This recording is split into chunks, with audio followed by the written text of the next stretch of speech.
Welcome to the world of Street Fighter 3. Prepare for battle. Yeah. Knock you out as I stare at myself in the mirror, and the noises around me fade. No fear for my health, never give up. Though the voices around me say it's a long shot, it'll never happen. To put their money on that as they laughing. I know I'm up against the best, but we fighting in the streets, left, right, left. Don't mind it. This is what I live for right here. You think I gon' fuck, cause the lights split? Like I don't know what this life is. Think again, cause I want no hype is. Ever what they painted up to be.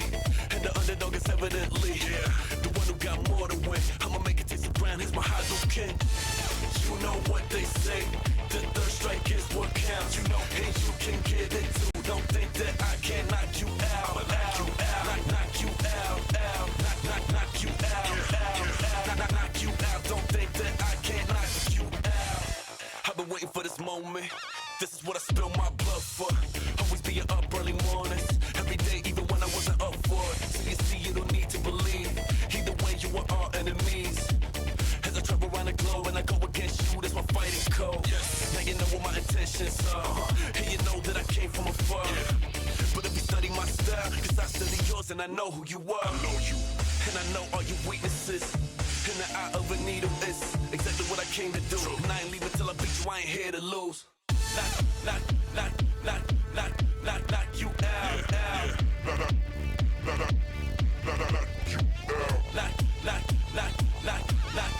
Knock you out, out.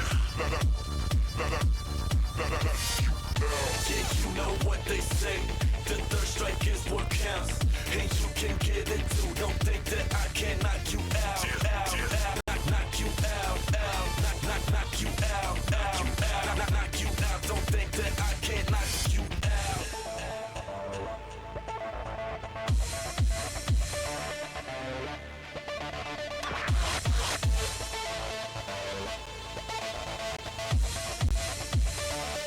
Prepare for battle. Resurrection. You know what they say, the third strike is what counts. You know, and you can get it too. Don't think that I can knock you out, out. Knock you out, out. Knock you out, out. Knock you out. Don't think that I can't knock you out. Yeah, you know what they say, the third strike is what counts. And you can get it too. Don't think that I can knock you out, out. Knock you out, out. Knock you out, out. Knock you out. Don't think that I can knock you out. It's over.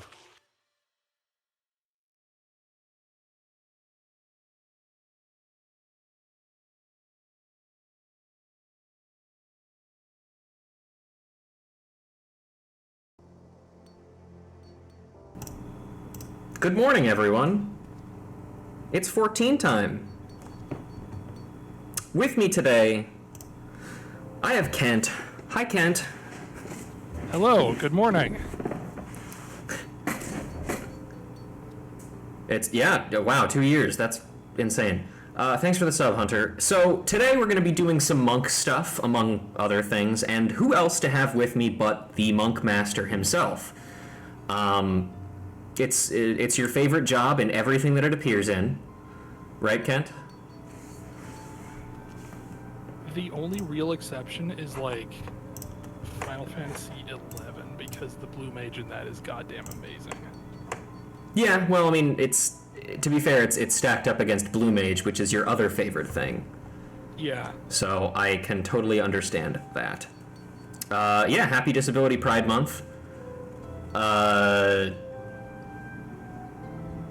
Kill all people who fuck with you. I had something a little bit. Yes, I had something a little bit more profound to say there, but it just kind of got lost in my brain. So, oops. Anyway, first of all, before we talk before I do too much else, I gotta show this off. I was fucking around with a new stream transition, and it's not perfect, but I think it is kind of neat. Let's give it a try.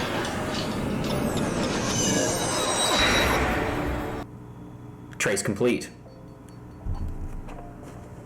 I have some ideas on how I can make that look a little bit cooler, but it's going to require some tweaking and editing. So I'll get to that eventually. Anyway, let's turn that guest star box on and get to work. So you might be wondering, why are we in the Goldsmiths Guild standing in front of this fucking guy? Well, for whatever reason, the monk quests operate out of the Goldsmiths Guild. Because, I don't know, they operated out of a casino for pugilists, so... I think the reason for that is because, if I'm not mistaken, in 1.0, a lot of the Knuckles weapons were made by Goldsmiths. You know, At least partially. that would make sense. Is that the case now, is the question? Not likely, because, like, Blacksmith just makes everything, right? Blacksmith makes most things. Everything made of metal, I guess. Yeah, except for spears, which Carpenter gets to do, I guess. I mean, yeah. I guess that makes sense, since it's just like a pointy bit of some variable material strapped onto a long haft. Mm-hmm. Love a good haft. Alright, I'll take Gagaruma, and I'll also take Eric, because you said you wanted to voice the titular brother from another mother. Indeed. Speaking of which, brother from another mother, Gagaruna has work for a willing puddleist. Tell me, do you know of Professor Eric? He's a scholar of Eorzean military history, whose genius is second to none, and he is among our most valued clients. Some to find him to be verbose, tedious, haughty, but never mind all that. The man spends more gil on a moon's research than most people see in a lifetime, hence our amicable relations. His latest work has him visiting the sites of ancient battlefields. He insists on surveying lands plagued by savage beasts. According to him, the beasts keep man away, and less intrusion by man means greater preservation. Whatever his reasons, should the professor meet an untimely fate, we will be unable to collect the gil he has borrowed, much less the interest. Oh, and it would be a terrible loss for the academic community, and so on and so forth. Yes, yes. The point is the man needs to be guarded. To that end, I sent a monk of Alamigo to see to his safety. But it turns out the bloody oaf has no work ethic about him, just like an Alamigan. Racism! Wow. Right out of the gate. Awesome. The professor cannot focus on his work if he feels endangered, and so has demanded we assign him a new bodyguard. That's why I'm glad to see you, Ruja. The professor is awaiting his new escort as we speak, and we'd like it to be you. You are yet a mere pugilist. Perhaps this task would provide some insight into what it is the monkhood does around here. Make for the Goldsmiths Guild, and there seek out our good Professor Eric. The professor claims he will pay his debt and the fees for his protection once his research is complete. See to it our investment doesn't end up under the paw or in the maw of some nasty beast. Great. I loved the choice of all of those adjectives they used to describe Eric, when I can really think of one that would do the trick. Oh yeah? What is it? He's an asshole. Yep, that is correct. He is an asshole. I will say he has some complexities to him, but I do not think those complexities resolve him of him being an asshole. That, and they take a while to really surface. They take, like, level 50 at the earliest, and then, like, level 70 at the latest. Yeah, I was gonna say, you're in Stormblood territory before you discover his real complexities. Yeah, alright, well, here he is. Let me cook up a good voice for this guy. Ah, my punch-prone maid-servant, I presume. You may and shall call me Eric. You are to guide my life, even at the cost of your own, aid in my revolutionary research whenever and however asked. Know that my primary endeavor is to reconstruct the military histories of old through the ethereal analysis of ancient battlegrounds. I assume the words conjure in your simple mind romantic images of vast plains and open valleys, with armies charging blindly at one another. False! I seek to know where the armies of old were deployed, where they made camp and marched. No doubt you think such lands to be those sung of in songs of bards. False! They are here, beneath our very feet, and to find them and determine precisely how events unfolded upon them is my purpose. No doubt you jumped at the chance to aid me in my work. Tell me, which of my treatises have you read?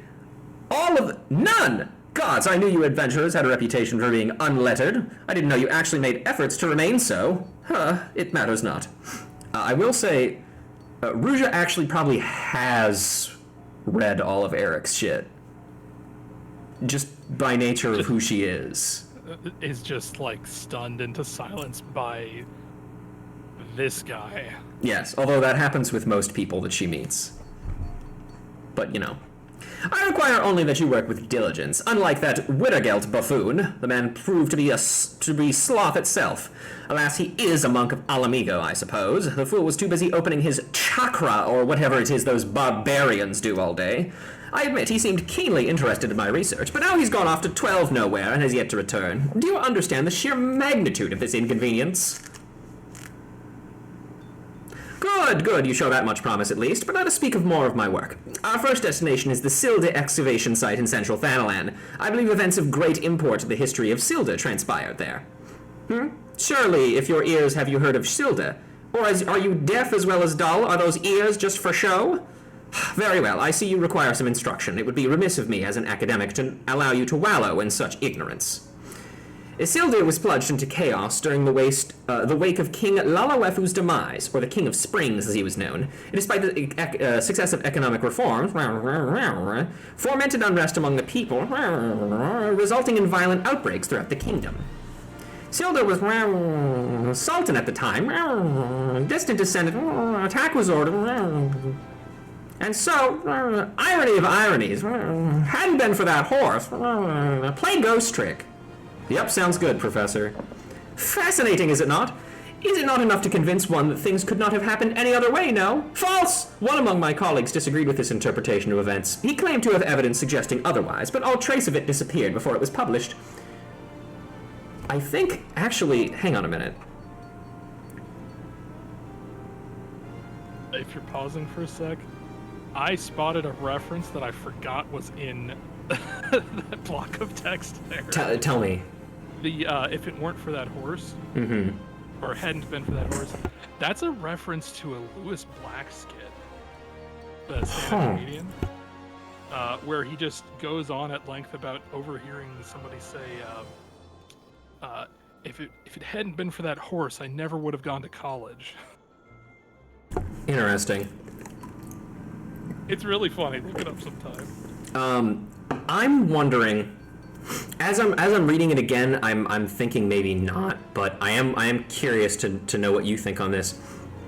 I'm sure however, it's possible you don't remember either, but in the Oldos starting zone, the last event that you kind of do, or like the event where you first fight the golem that the Ascian summons, is you're saving a scholar from being killed by the brass blades because he was fucking with the syndicate or something, and he was doing research on the Silda excavation site. So I'm wondering if what Eric is referring to is actually referring to that guy,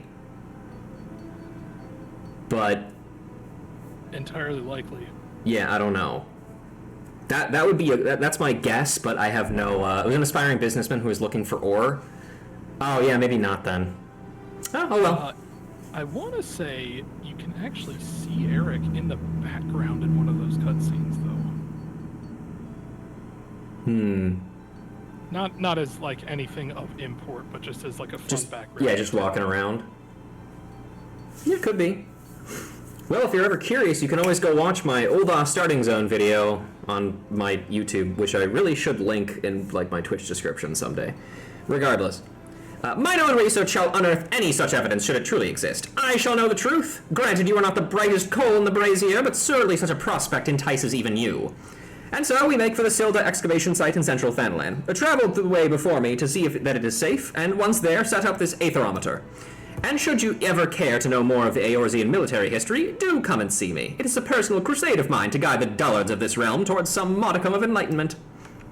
Hi, I recently re-excavated the ancient civilization of Nim and recovered their military techniques. Did you know that? No? Interesting. Let's actually look at this.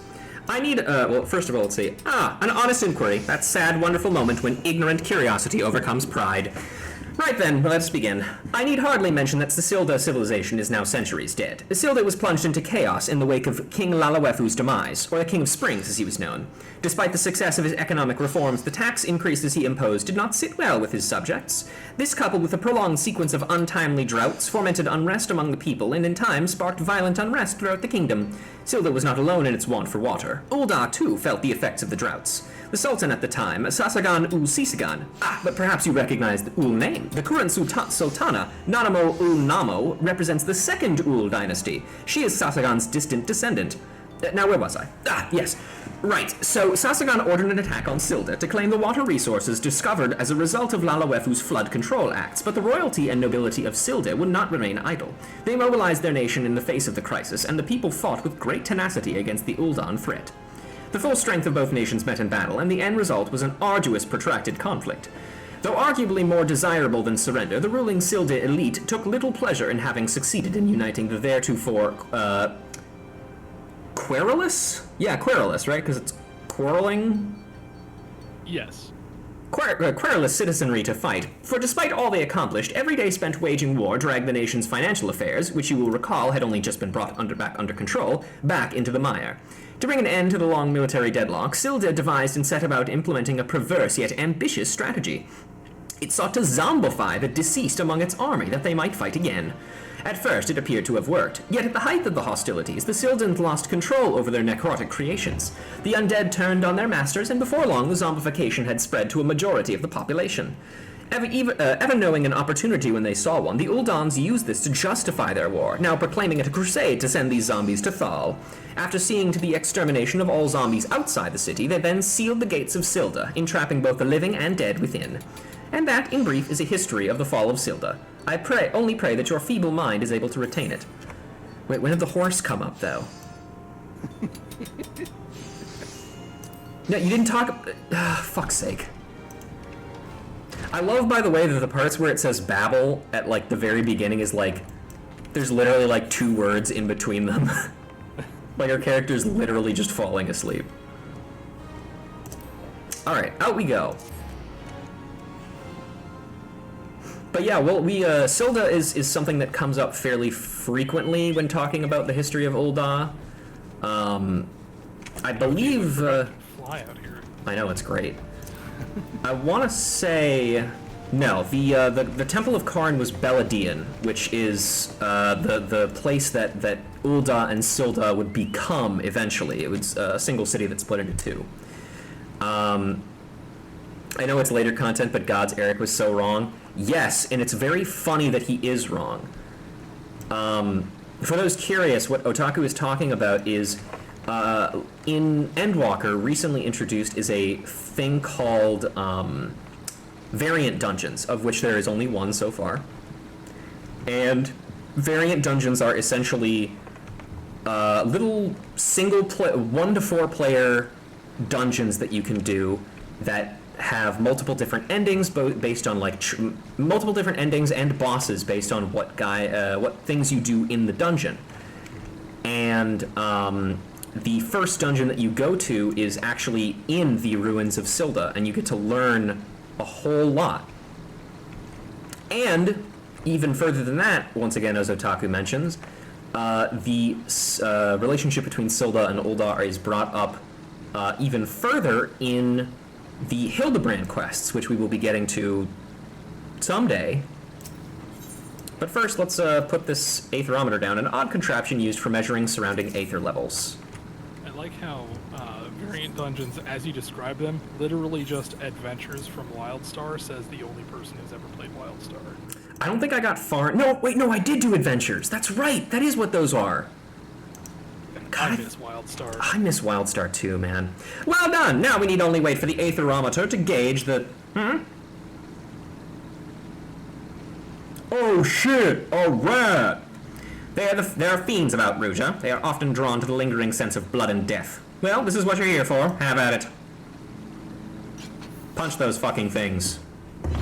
Go forth and punch. Okay. Beat the bloody hells out of those blasted things. There are measurements to be taken. Measurements, by God. Chakras at this level now. Yes. Yes, It's been yes, a very that's long it. time since My word! This data! Referencing future content, my favorite thing. Yeah. The best part is it's not even technically a spoiler either, because nobody knows what the fuck I'm talking about.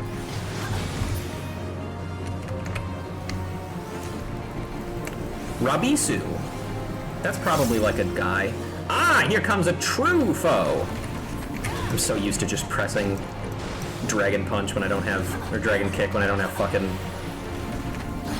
Leaden Fist up. Screw those guys, I'm not fighting them. Most fascinating, this data will prove invaluable. I did it, I guess. Oh yeah, I guess you don't have Dragon Kick yet. Nope, level 50.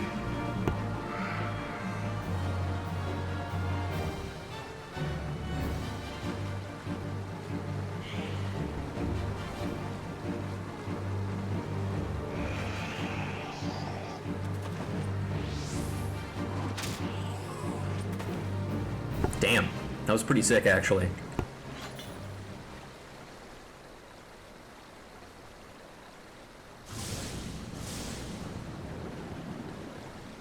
Huh?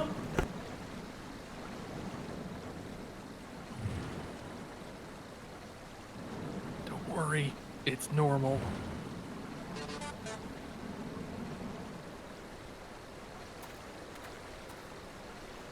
Widogard! So good of you to drag yourself all this way, you purblind sluggard! Ah, and Ruja, you have far exceeded what admittedly low expectations I had of you. I suppose introductions are order, far be it for me to deny the realms unread to the comfort of one another's company.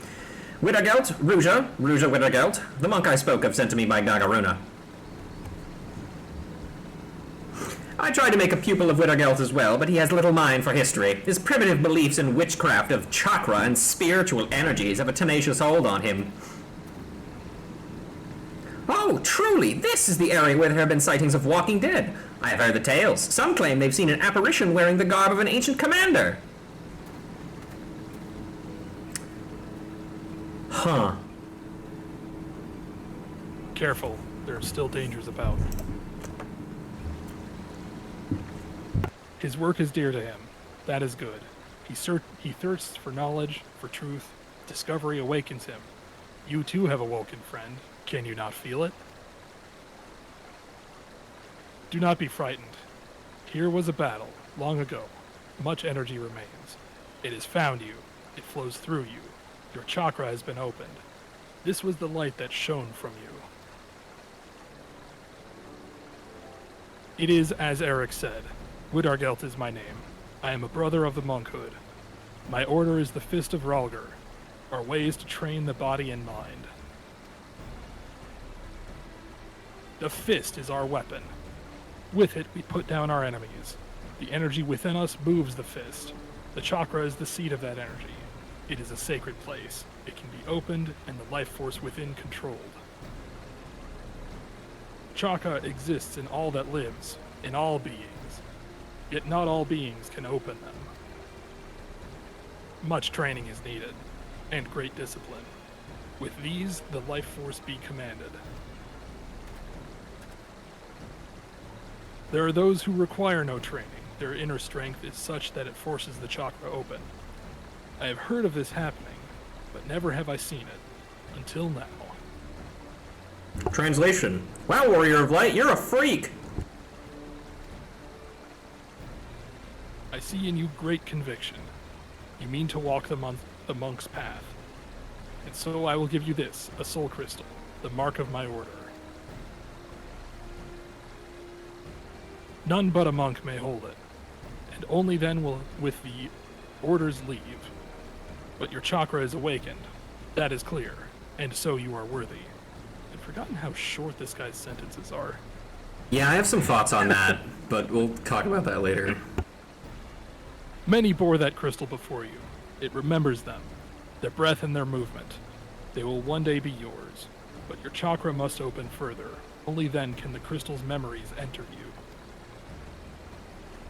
This is no more than the beginning. Now you must train. Learn to control the life force within you. With time, you will master it. We stand on an ancient battleground. A great war was raged here. The spirit of the fight lingers. The ether reaches for the chakra. It aids in their opening.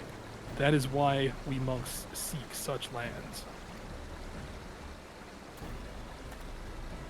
Eric seeks these lands for reasons of his own. The fates favor you in this. Follow him. Your chakra will grow ever more. Oh shit, I found a cool rock! Professor Eric is leaving. Fear not, I will see to his safety. Please, sister, the etherometer. Gather it and bring it to the Goldsmith Guild.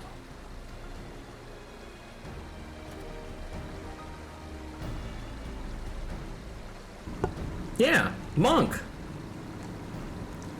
I just love how he's like, oh, Eric's leaving. I better go do my job. Yeah, so I like Wittergeld a lot. I think he's a fascinating character, and also like arguably more important to the story of like Stormblood than like almost anything else, which is kind of insane. But and this also might just be the cynical white guy in me, but is there a chance that the way his dialogue is translated is to make him sound like slow and unintelligent, like, you know how like Chinese characters in Japanese media often talk similarly to that, like in broken English or broken Japanese? Am I just being cynical? I hope I'm just being cynical. I think so, because that's not really the impression I got from it. Mm-hmm. The impression I got is that he's very direct Mm-hmm. and matter of fact, I guess, with his words. Not to necessarily represent that he's not, like, not educated or not good with English or anything like that. Mm-hmm. But he just doesn't pull any punches. Yeah. Exactly. Okay, yeah, that's fair. And it also brings a contrast to Eric as a character, because Eric will take many, many words to say very little. Mm-hmm. Whereas you can kind of tell that there's a lot behind what Wittergeld was saying, but he didn't use a whole lot of words to convey it. Yeah, that's a very good point, and I do feel like I kind of picked up on the dichotomy between the two there, but yeah, I think I'm just like nervous about anything relating to All Amigo, because like they don't do a very good job with it in a lot of places. There are some instances where characters are intentionally turbo racist. Yep, and that's not great. I mean, for fuck's sake, the first guy we talked to was racist. You know? Yeah. Anyway, Soul of the Monk. This has a slightly different description than normal souls because that's an item. The dull glow of this soul crystal tells a tale of neglect. Hi. Well, look who has decided to grace us with her presence. Did you enjoy the saunter back? I was about to begin my analysis, so if you've matters to wish to speak on, I'd ask that you save it for... Oh, right, shit, the thing I was supposed to get. You brought the aetherometer! Excellent, I had a feeling you might not be entirely useless. Now, let us see what discoveries await. Wittergeld passed along a soul crystal to you. Moved to join the monkhood by the bone-headed clod, were you? Well, I suppose it is for the best that my pupils get along. But I do believe I will see to it you are sent to separate locations for the next round of measurements. And I dare say the land to which I intend to send you is fraught with dangers. Like level 7 Spriggans, for example. You had best tread the monk's path quickly if you mean to defend yourself. And me, besides. We have learned our second AoE skill, Hell. which unfortunately has a much less cool name than the first one that we have. Right, because it goes from Arm of the Destroyer to Rockbreaker. Yep. At least 4-Point Fury is cool. Like, that's a good name. Yeah, I do like that. Man, I haven't seen that window. Yep. I don't think I've ever seen that window. Neither have I. I'm almost fairly certain that that was just added. Anyway, let's start putting some stuff down, shall we? I don't remember exactly where everything is here. I've missed having the Steel Peak button. Good times. Because, fun fact for everyone, there's like a 100% chance I brought this up last time. Actually, no. It was out of the game when I did this last. When I was here for the Pugilist Quest. Anyway, the Japanese name of Steel Peak is Tetsuzanko, which, if you know me... Yes. Kent loves his Tetsuzankos. Arguably more than life itself. Signature move of Akira Yuki in Virtua Fighter. It's very good. Mm-hmm. All right, I don't know if this is exactly how my monk setup normally is, but I mean, hey. And also, another thing I should do. I'm just gonna not look at your hotbars because anytime I look at anybody else's hotbars, I immediately get anxiety from it. Well, because everybody else's hotbars are wrong, mine are right. Fair enough. Also, I play on controller anyways. Where do I have that list? There it is. That's what I was looking for.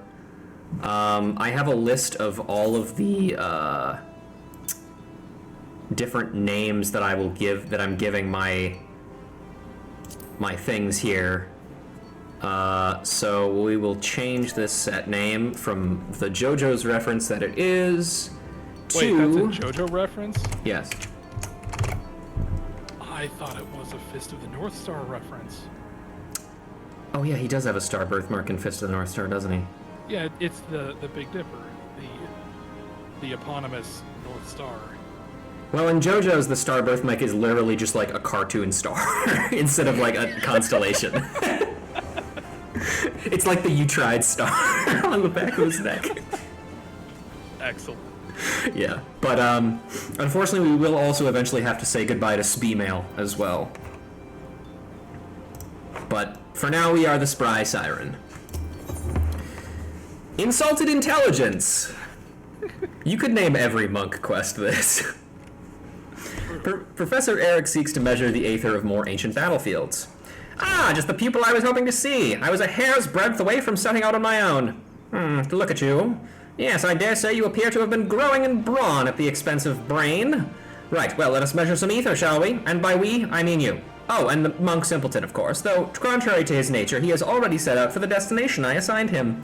Thinking perhaps you are far too stupid to take, much less understand, aetheric readings? It is true, you are stupid. But the aetherometer shall do all the work for you and transmit the data back to me. As souls more suited to action, the monk Simpleton and yourself need only carry the device on your person and set about beating on things as you always do. It shall capture data as you trudge about hither and yon. Aether is not only the source of all magics, but also the fount of all life. Yet despite its ubiquity, it remains imperceptible. When a living thing dies, the aether comprising its life is released. When this discharge takes place, a portion of that ether remains, lingering in the physical world. No doubt you have ethereal crystallizations, physical manifestations, apparitions of the deceased, luminescent glow, known as ethereal threshold. Apparitions of the deceased? Like ghosts? No, those are just tricks. In short, the more violent and dramatic the loss of life, the greater the amount of ether left behind, either in its imperceptible form or in crystallization. And where are the most lives lost in this manner? Cemeteries? No, false, you idiot! Do you not see? With etheric readings of those locations, we can discern the scale and more of the battles that took place there. As for those fool beliefs that the monkhood keeps, chakra and spiritual energies and whatnot, if I were to allow that they truly exist, I would be inclined to say that they are one and the same as ether itself. The ether churning around these ancient battle sites comes to naturally settle in the surrounding life, both plant and animal, though more so in the latter. It accumulates within them. Felling these beats then releases that ether, causing a surge that resonates with the ether within you, causing it to expand, the so-called opening of the chakra. By this, the very power of life itself within you grows. A watered-down explanation, but adequate for one of your mental prowess, I believe. Mine own wife never had the patience for such things either, nor my passion. She cursed me and my work, took our children, and returned to Alamigo. I do not believe for a second that he has a wife, or had a wife, I guess. Well, here's the thing. Winston Payne in Ace Attorney has a wife. Shit, you're right. And my favorite fact about that is that fact is described as surprising by both the judge and Winston Payne himself. So, at least he knows his limits sometimes. But now is not the time for that tale. The area I am placing in your charge is Bloodshore in eastern Lenosha. Place the aetherometer in an appropriate location, and after a spell, retrieve it and bring it to me. I obtain the data I require, and you and the monk Simpleton are afforded the chance to indulge your, how shall I put it, charming little backward fantasies. All are happy. Ideally, I would prefer you have a knowledgeable understanding of Bloodshore's history, but I fear we lack the time for me to educate you. I need hardly tell you that my research takes precedence over your schooling. Well, we have the... Oh, here we go. Okay, here we go. Study of Ether. I shall tell you yet again of the study of Ether. As I laboriously explained, Ether is not only the source of all magics, but also the fount of all life. Yet despite its ubiquity, it remains imperceptible to the senses of man when the living thing dies, the ether comprises the life is released. It has been learned when this discharge takes place, a portion of that ether remains lingering in the physical world. No doubt you have come across ethereal crystallizations in the course of your travels. All scholars now agree that these physical manifestations are great concentrations of ether. The fact that Winston, by extension Gaspin, you haven't met him, exist at all imply Ouchie from the Great Ace Attorney not only married but conceived offspring at all. Yeah, that is true. It also implied that Ryunosuke also fucked, and fucked a woman, which does not seem realistic. Anyway. I have a theory, however, that they are not the only such manifestations. Allow me to give you an example you can understand. That of ghosts, spirits, disembodied souls. Apparitions of the deceased come back to haunt and generally unnerve us? False. These are nothing more than the luminescent glow of ether in the atmosphere. It is possible, though highly unlikely, that you are asking yourself why a portion of this ether remains. Right, well, the amount of ether that can shift between the physical and ethereal realms at any given instant is limited. I call this the ethereal threshold. Any ether present in the excess of that threshold is left behind. The more violent or dramatic the loss of life, the greater the amount of inner ether released to take form of the crystals that will remain imperceptibly in the atmosphere.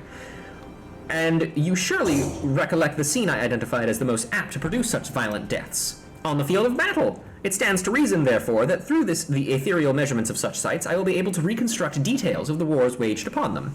And that, Ruja, is why this military historian has a deeply vested interest in the subjects of ether. Despite all we do know, however, many mysteries remain. The study of ether will no doubt continue to yield fascinating and awe-inspiring discoveries for years to come. Of that, I am certain. Imagine being straight in the Ace Attorney world. It's literally called the Ace Attorney. Come on, guys. It's not that hard. Anyway. Very well, prepare to learn all you ever cared to and more of the land known as Bloodshore. The sanguine nomenclature derives from a truly horrific battle which took place there some 50 years ago. The two greatest pirates' fleets of the day, the League of Lost Barracudas and the followers of Rykard Mistbeard, we've met him, met one another, well, not him necessarily maybe, but we've heard of Mistbeard, met one another at sea just off the coast. To this very day, none can say with certainty who shot first, nor why. Mayhap there was no good reason at all. All know that two pirate leaders loathed one another, and when dealing with pirates, little more than that is needed to ignite a war. By the by, it just so happens that the current head of the League of Lost Bastards, one Blofis, was father to the current admiral of Limsa. It is told that the old sea dog wished for his daughter to take command of his fleet upon his death. Talking about Merlweb's dad. But that is a tale for another time, perhaps maybe at around level 85 or so. Suffice it to say, a shot was fired, and the mightiest pirate armadas in the realm came to fight one of the bloodiest naval battles in Eorzean history. All told, 7 galleys were sunk that day, and dozens of smaller warships. 4 of the 7 galleys went down in mere moments. When at last the smoke cleared and the cannons fell silent, hundreds lay dead on the ocean's bottom. It is said that the foam of the tides was tinged red with blood for days after the battle, and bodies washed ashore for weeks to follow. So, as you can see, geography and history are inextricably linked. Regrettably, that region has recently been purchased by a wealthy Uldan merchant named Gegaruju. He has chosen to turn a blind eye to the land's history and has taken to calling it Costa del Sol. And I believe I will stop there concerning Bloodshore and allow your feeble brain to process all it has heard. I like to imagine Gegaruju does not know about that. He just doesn't. Entirely likely. If I were more generous, he's like, dead things give up souls. Ah, Costa del Sol, that's what I'll call it. But, you know, there's no way. Here's another question. Costa del Sol is a decidedly not English-sounding name. I would say Spanish, maybe. Right. It's an area from Final Fantasy VII. So, what language is that? In universe, what language is that?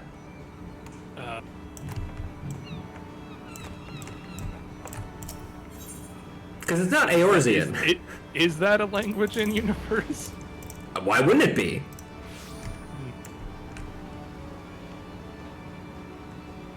In the same vein that Elezen have French sounding, but then you could say that Ishgardian, like an Ishgardian or Elezen, like, that's an Elezen or a, I guess it would be a Wildwood, maybe? That's a Wildwood language. French is a Wildwood language. So who's the Spanish race? Boy, that doesn't feel good to say at all, does it? I really don't like where this is going. Yeah, neither do I. Let's stop. Anyway, it's Coast of Sun.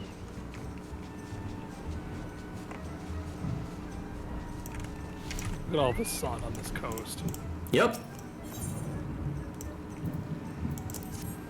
Look at that little baby lighthouse over there. I'm sure we'll never go anywhere near that. Yeah. South Seas Lalafell use Spanish? Can you give me an example? Like, are there... Well, no, actually, I suppose there probably wouldn't be, because Lalafell naming conventions don't really follow a language. They're just, they follow the language of alliteration. Right, which is itself a reference to Taru Taru from Final Fantasy XI. Mm-hmm. Anyway, it's the Aetherometer. That's the same description as before. Fuck it, I'm just gonna teleport back. I love early job quests. I love early job quests.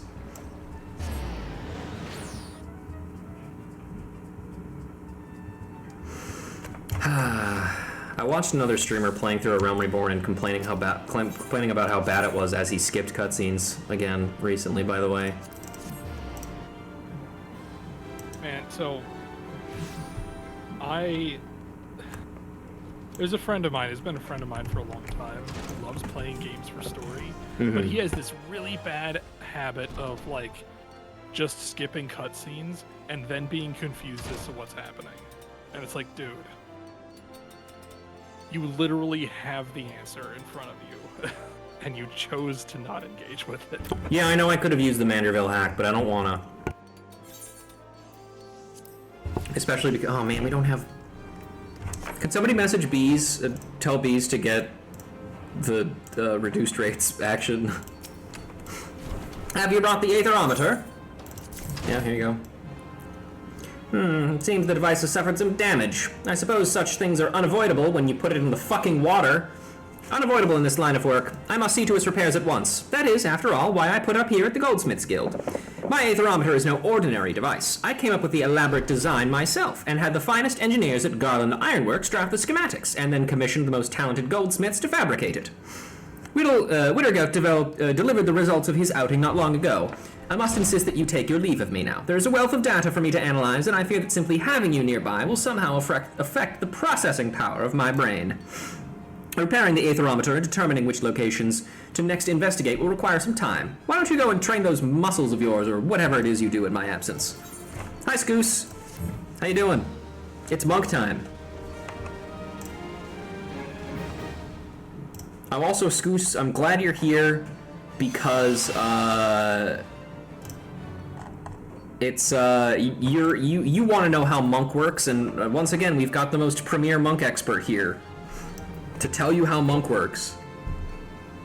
You punch things very much. Yes. A slave to the ether. Professor Eric seeks further aid in his ethereal research. Ah, dear Ruja, so good of you to trouble yourself to come. Normally I might be cross, but my spirits are far too high just now, and it is you I have to thank. I speak of the data you procured. It is simply marvelous. You have a true gift for grunt work, my friend. I wish I had 100 more assistants like you. I have been in this field a very long time, and I have been alone. Ever since that unfortunate mulled tea fungus culture incident sparked my passion for research. I regret nothing, Ruja. You gonna elaborate on that one? Bees wants to know if you are able to activate or buy company actions. I am able to activate and probably buy them, but I'm busy. Save perhaps having to share such a wondrous world with souls as unlearned as yourself. Can you explain the 3 monk questions to ask yourself that determine which combos to use? Sure, as soon as I'm done reading this, I will tell you them. Still, your performance has not left me completely bereft of joy. It is rewarding to think that my instruction has guided you to such success. There, how was that? Shall we dispense with any further pleasantries? Very good then. I could feel myself dying as I complimented you. I made yet another career-defining discovery while pondering which battleground to measure next. Eorzea is home to numerous locations where the ether is in intensely chaotic state, yet which never played host to any war. My hypothesis was that such flux in the ether was indicative of a past battle, and all my research was predicated upon this. But turn the theory on its head, Ruja, if your mind is able. What if the people of the past chose areas of roiling ether to hold their battles? I have already sent the simpleton monk to take measurements at the fine sand banks. As you are doubtless unaware, this lies on the border between Alamigo and Gridania, and was the stage of the Autumn War. I ask that you find our monk friend and collect his aetherometer. Manual and tedious, yes, but he has an early make of the device that is unable to transmit data. I gather the numbskull is in Little Alamigo in southern Thanalan by this time. You think I ask much of you? False! I ask more. Your other task is to travel to Snakemolt in the South Shroud, and there take measurements with your own aetherometer. I will continue with my research here in your absence. Mind you, if you care to know aught at all of the Autumn War and the fine sand banks upon which it was fought, I will gladly enlighten you. You need only ask. I do, but first I have to ask the 3 questions. So, as Scoos mentioned, I'm actually pronouncing it that on accident now, instead of doing it on purpose. I apologize, Scoosh. So, Monk is an incredibly easy class to play, and it's also very rewarding to play because it feels great. However, people are confused sometimes about how it works, despite the fact that it's like literally the easiest class in the game. The way that I define Monk's main rotation is you have 3 stances that I will refer to as Stance 1, Stance 2, and Stance 3, because I can't remember the exact order that it goes in, although I'm sure Ken probably does. Oppo form, Coral form, and then Raptor form, sorry, is the second one, then Coral form. Damn, there you go, first try. Anyway, so in each form, you have 2 abilities that you can use. One of your abilities is primarily just damage. The other one gives either a buff or a debuff to the enemy. A buff to you or a debuff to the enemy. So, the way that you play Monk is, you are in Form 1. Do you have the Leaden Fist buff from using Dragon Kick? If yes, Bootshine. If no, Dragon Kick. Form 2. Do you have the Disciplined Fist or Snake buff up, or is it about to fall off? If you don't have it, Twin Snakes. If you do have it, True Strike. Third form. Does the enemy have Demolish on them? If yes, Snap Punch. If no, Demolish. Repeat. It's 3 yes-no questions, and you just do that over and over and over again. And it was made even easier recently by the fact that they removed the positional requirements for everything except Snap Punch and Demolish, which, I don't know. Sure. I have complicated feelings about that. Me too. I think they could have just taken it off of all of the Form 2 ones and it would have been fine. Yeah. Well, yeah. Because on one hand, like, that constant moving back and forth during combat is part of what made Monk fun in the first place. Because you always had to be mindful of constantly repositioning, as well as the buff and debuff timers from your combos determining which attacks to use. And combining that all together, I fully understand why they took so much of that out. But at the same time, it really felt like they took something out of the job and didn't really replace it with much else. Granted, they did add like an entire new mechanic and meter, but that's something for later. Yeah, we'll get to that though. Anyway, let's talk about fine sand banks.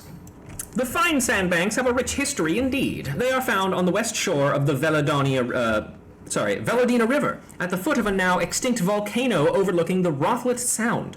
The area is a sedimentary basin formed by the deposit of the fine silts and sands carried by the river. Today it falls within Gridanian territory, but in days past it belonged to my own home nation, Alamigo. A century ago, King Manfred came into power in Alamigo and decided to expand the nation's territory in order to promote economic growth. To that end, he ordered the Alamigan army to undertake large-scale campaigns that would eventually lead to the onset of the Autumn War.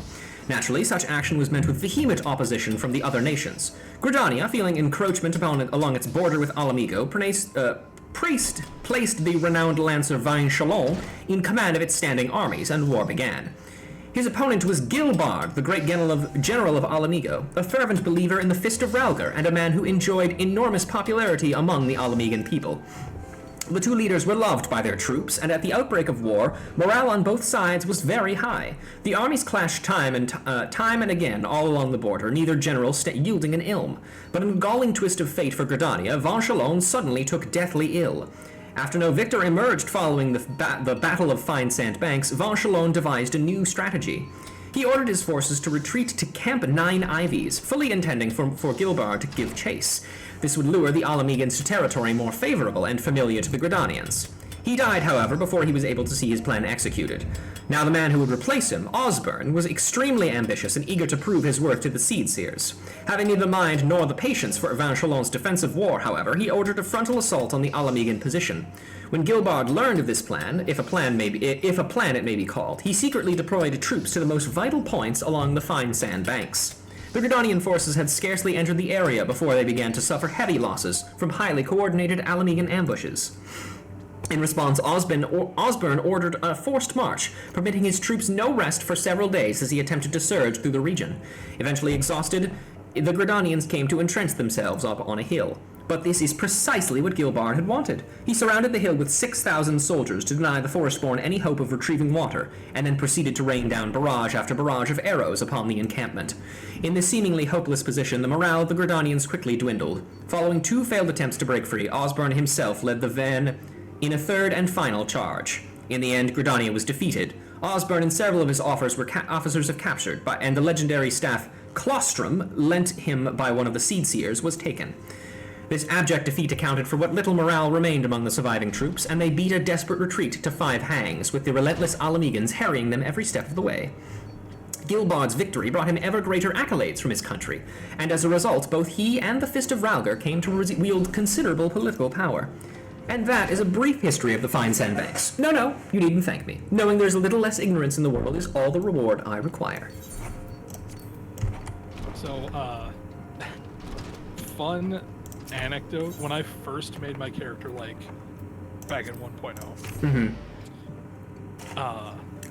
I chose as my patron deity Ralgar without knowing anything about the lore behind all of this. And as it turns out, he's like the monk guy for basically all of the 12.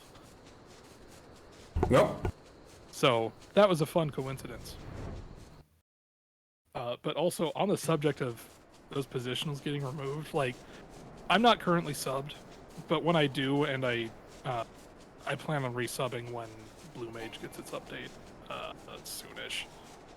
But whenever I do resub and do story stuff on Monk, I always find myself reflexively doing positionals that aren't there anymore. Oh yeah, me too. Absolutely, me too. It just feels good. Mm-hmm. And when I'm not doing positionals, it feels like I'm not playing the game properly. Yeah, no, I getcha. I honestly totally agree. Because being in that, I remember. that like, that DPS Totally forgot that optimization 6-sided star was even an mindset, ability. Sorry, go on. being in the mindset of optimizing my DPS means that I am always doing something. Both, I kind of think of it as there's like 3 tracks of things that you have to be doing. One is your global cooldown, one is what you're weaving into your off-global cooldowns, and then the other is your positioning. And it feels like one of those I don't have to do for 2/3 of the time anymore. So there's like this rift in mind share of playing the game that's just gone now. And it bothers me. Yeah. Even though I fully understand and even agree with them taking it out, because same with Grease Lightning, which was effectively a 4th track on top of all that. Yeah. Like, it was interfering with their encounter design. And they made the choice to change the job rather than limit their design all encounter future design. Encounters, yeah, rather than have the encounters have to be designed to accommodate that, which ultimately makes more sense. Unfortunate though it may be. Yeah, for sure. Yeah. Your turn. You have come far. It is good to see you, sister. You come from my aetherometer. It is not ready to give. My work is not finished. I came as soon as I was told, but the readings require more time. Do not worry. They will be ready soon. You make for Snake Molt in South Shroud. Eric believes the ether's strong there. Yet that land hosted no great battles. He told me as much this morn. Leave me to my task here. Make for Snake Molt. Take your readings. My work will soon be done. I will bring the device to you. I have troubled you to come here. I will not trouble you to wait. Go. We will meet again at Snake Molt, sister. I appreciate that, like, despite Eric's idea that Widowguard is kind of an idiot, is like, he knows how the aetherometer works. He's like, yeah, it's not ready yet. You know? Yeah. He knows how to work it. So he's clearly intelligent enough to do that at the very least. Right, and to like a greater extent even, I think it's less a matter of like intelligence and more a matter of understanding his own priorities, because he took this job for a very specific reason, because it lined up with things he was already pursuing. So like, he doesn't need to fully understand in technical depth how everything about what he's doing works. And he's wise enough to know that he doesn't have to toil himself over that. To know that he's going to get what he needs out of this. It's the reason why monks in D&D have get bonuses from wisdom and dexterity, not necessarily from intelligence. Yep. But, you know, it could still be helpful.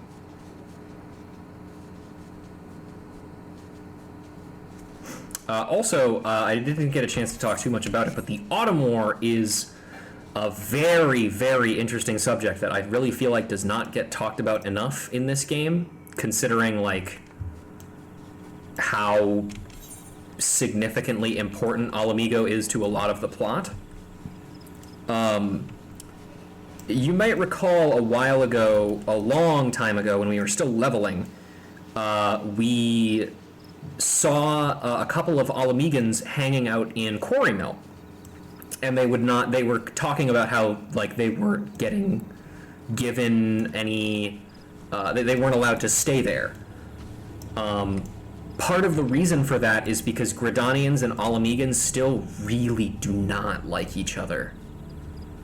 And that's made even more apparent by the fact that most Alamegans went to Ul'dah when Alamigo fell, despite the fact that Alamigo is right over here. This is where Alamigo is compared to where Shroud is. And they instead elected to just fucking ignore Gridania and move on. Yeah, the Elementals absolutely still hold the Autumn War against them, which, I mean, really not all that surprising. The Elementals just kind of hold everything against everyone. Yeah, the Elementals, like, the Elementals kind of suck. Yep. Like, on one hand, there are reasons that I don't fully blame them for a lot of the things they do, but sometimes they just like, they hold a grudge. Oh yeah. Dragon kick. Yeah, Dragon kick their ass into the Milky Way. Yep. Didn't I use the God Hand theme for Pugilist or something? Okay, good. Yeah. Thank God. I was worried that I missed that. And I was like, why the fuck didn't I do that? We're good.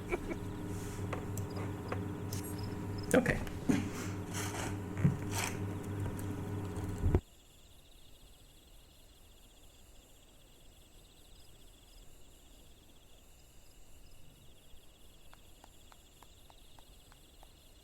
Huh!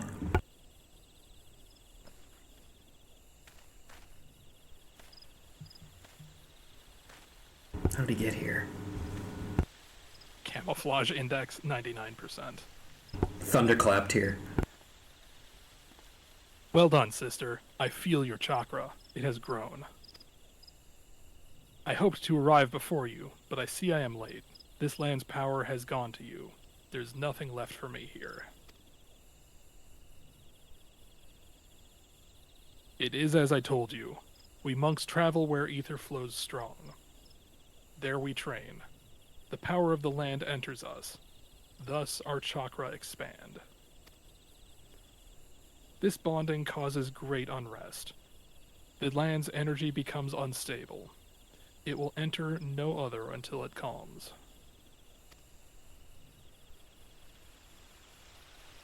I feel nothing here, as you would feel nothing at Fine Sand Banks. That land bonded to my chakra, and its ether is now at unrest. The teacher's work means nothing. I took no readings. I meant to hasten here, but I was delayed. There was a gathering of the monkhood. I was summoned to Little Alamigo.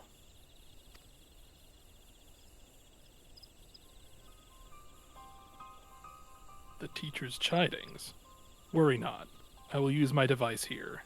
Any result will suffice. The man has already reached his conclusion. He will twist the data to fit. It is a sad existence, to sacrifice all for truth, yet be unable to truly know when one sees it.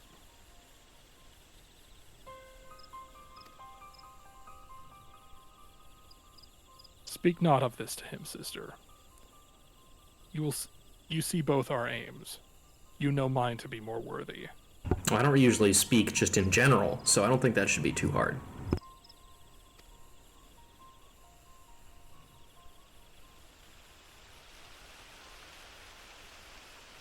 I tell this to you, you and you alone. I am of the Alamigan resistance. I fight for freedom from Garlemald. A visible gasp. I escaped the occupation. I have come here to fight, to gather allies and weapons. As a monk, my allies generally are the weapons themselves, and vice versa. But these lands sadden me. The people have forgotten. Alamigo is a distant memory. The resistance here is small. They aid where they can, but it is not enough. This war demands great power. That power lies in the chakra. The teacher is not an evil man, but he thinks only of his work, not the suffering of innocence. His knowledge can be used for good. The battlefields, they can turn the tide. The chakra of many must be opened.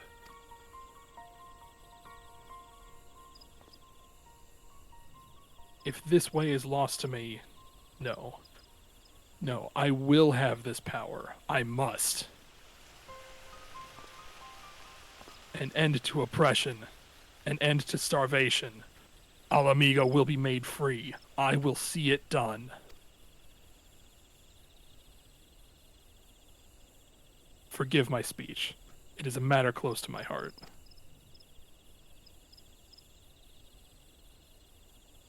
I will give you my device, but I ask you say nothing of this to Eric. I beg you, sister.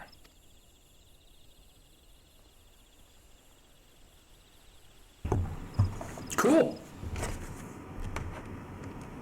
I don't really feel too bad about lying to Eric, honestly. Yeah, I don't either. And, Fuck him. And I like how during that you can kind of see, like, you can see the cracks in his normally calm demeanor forming there. Yeah. And I'm never sure how, like, what exactly the intent of like what they want you to feel in situations like this, because to me at least, I always look at that and I'm just like, yeah, man, go for it.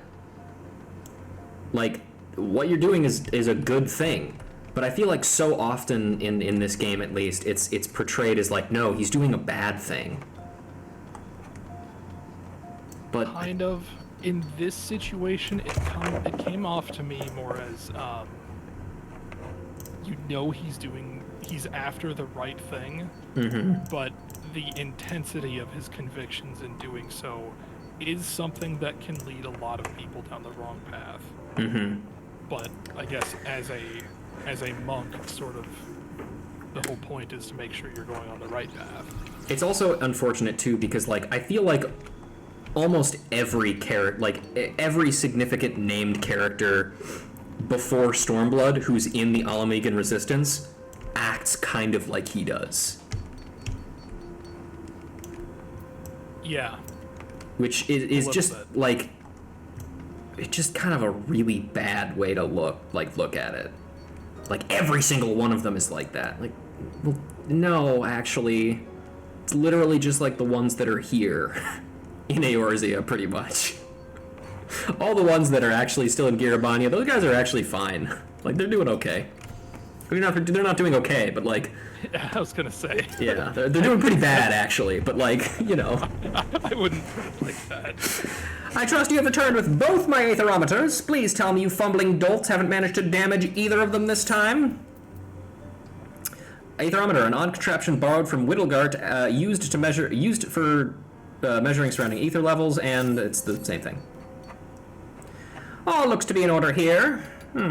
These readings from your device. They look promising, very promising indeed. I dare say this data may yield revolutionary results.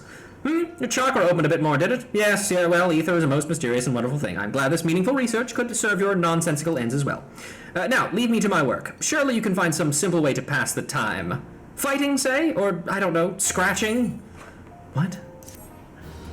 What's that supposed to mean, dude? You saying I'm like an animal because I'm a rabbit? Is that a microaggression? I mean, it's from Eric. It's a macroaggression. Yeah.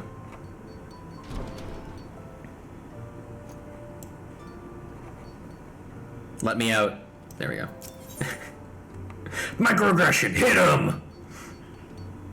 You know, okay, so can I talk about that really quick? Because in case you don't know, that's a reference to South Park, where, like, there's PC Principal or whatever, and he, like, hits people who do microaggressions, and then it's, like, a mechanic in the Fractured But Whole game, where, like, if, like, a character or, like, an enemy does, like, a line that has a microaggression in it, you can do, like, a QTE to hit them in the middle of battle. I still need to play that one. I played through the Stick of Truth, and that was a surprisingly good time. Oh yeah, it's a great RPG. Unfortunately, I will say I think Fractured But Whole is not as good. It loses a lot of the charm that I feel like Stick of Truth had. But regardless, so first of all, not only is that a really interesting game mechanic in an RPG, to just like sometimes you get a QTE to deal a little bit of damage to the enemy. That's fun, but also like good. What's bad about that?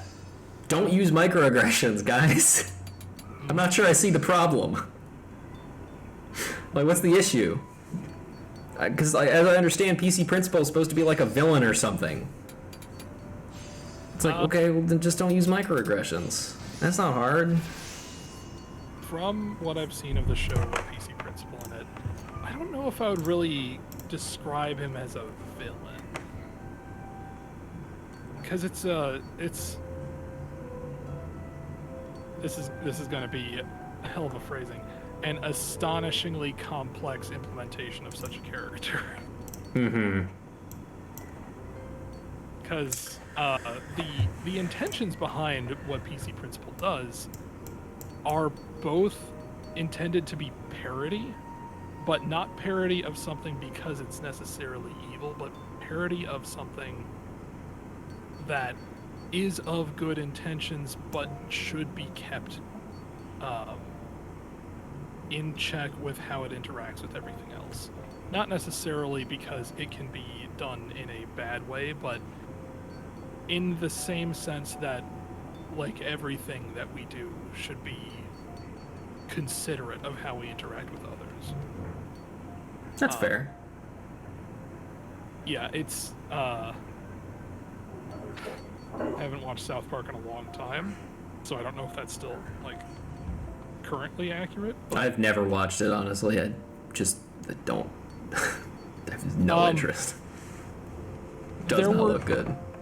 There were times when they actually had some pretty profound messages in some of their episodes, but oh yeah, I don't doubt that at all. I don't know if that is currently the case, because I know it's heavily based on, like, reactionary comedy to current world events. Mm-hmm. But it has absolutely changed a lot over the years since it started in, like, 1996 or whenever. Jesus Christ. Because it used to just be, like, dumb, edgy humor. But at some point, they started having, like, real meaning behind some of their episodes, which is actually kind of a fascinating evolution. I actually named, or the tentative name for, like, a villain in one of the stories that I'm writing is actually a mix of, like... Because the creators are named, like, Matt Parker and Trey Stone or something like that, right? Yeah. The villain's name is, like, a combination of their names. Because of what he's supposed to represent. Could just spell him backwards, too, like Noob Saibot. Yeah, but, like, it's supposed to be vaguely penetrable as a name. Parker Stone. First name isn't Parker, because Parker is the name of the main character, and that would be weird, but, you know. Anyway, the pursuit of power. Professor Eric would have you do his bidding yet again. Love a good bidding. You two played me for a fool. The data the simpleton monk brought me was absolutely astounding, groundbreaking, revolutionary, yet I remained objective in my analysis as a scholar must. Pointering over the data, I finally arrived at a disheartening conclusion. The two of you took measurements of the same area. The values were near identical, and equivalences mocking me as I struggled to reconcile them. I could neither sleep nor eat lest I waste time not drawing nearer to the truth. And for what? Tell me, what is it you two are doing in the field? We're fighting monsters. Punching? Bah, not this bloody chakra nonsense again. How many times must I tell you? It is not but imperceptible ether. Call it what it is. And to think I had put a mind to your names, to put your names under mine when my hypothesis was published. This life force, this spiritual energy, this god-forsaken eternal soul essence, I care not what primitive nomenclature those backwards monks wish to assign it. It is ether, plain and simple. They claim that they are able to manipulate and amplify through discipline and the opening of these so-called chakra. False! This is nothing more than ethereal regulation of organisms, a basic and natural concept. In an attempt to explain that which science does not yet fully understand, the monks have erected an institution of control. Their preachings are unassailable by design, for none can disprove the existence of the unknowable. They promise power in return for objection and servitude, control and power indeed. Only that of man. It is the very essence of a religion, and should be treated with contempt, as all religion should. You know, he's right about one thing. But let's move on. Yeah. Ether resides in all living things, as do natural mechanisms with the capacity to regulate it. This is simply life, not some mystical supernatural endowment. I concede, of course, that heightened mental faculties of a man allow for the potential to gain conscious control over those mechanisms. Indeed, it would appear that you and the simpleton monk have already achieved that end. The indiscretion and impertinence of youth. I suppose it can be forgiven. Once, in my own youth, I was not the model of perfection you see before you. I, too, have made what some might call mistakes. Not myself, but some. In our talks together, the simpleton monk often spoke of the 7th chakra. Its awakening is thought to be the highest achievement among the monkhood. I make it a habit to know the tenets of my intellectual enemies. It was the flow of the ether within you two which betrayed your falsehood, the whispering of your chakra, as I'm sure the monks would rush to call it. But serendipity most often visits the industrious. Well, yeah, she works here. Like, she's right over there. She's just off screen. Whatever.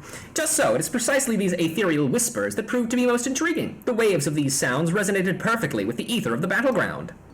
I can see by your vapid expression that you are missing my point. Allow me to spell it out. It follows that if one were to visit a battlefield with a certain ethereal wave amplitude and frequency, it would resonate with one's own ether. This is the phenomenon responsible for the initial opening of your own chakra. I cannot believe I'm being reduced to speaking in these terms. It stands to reason that for any ethereal wave, there may be a location that will resonate with it. Think of the implications, Ruja. If the seventh chakra the monks speak of truly exists, then so, too, must an ultimate battleground to bond with it. The concentration of ether in such a place would be unlike anything ever recorded. I forgive your past treachery, guide me as it did to this great discovery. That, and I need you to do more work for me. Here, take this new aetherometer. Make for Locke's Call in East Shroud. My research indicates it is a very promising tract indeed. Set up the aetherometer as you have others in the past, then kill whatever you must to obtain a strong reading.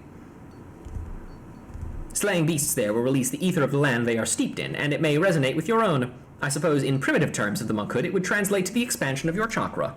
Oh, and you'll not be crossing paths with the simpleton monk this time. I will be sending him to take readings of East End. I have no intentions of allowing you two to conspire to impede my research again.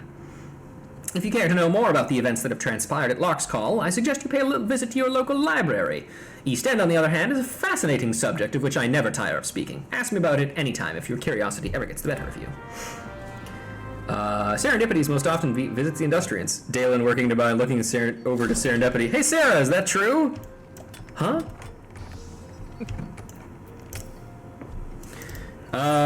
East End.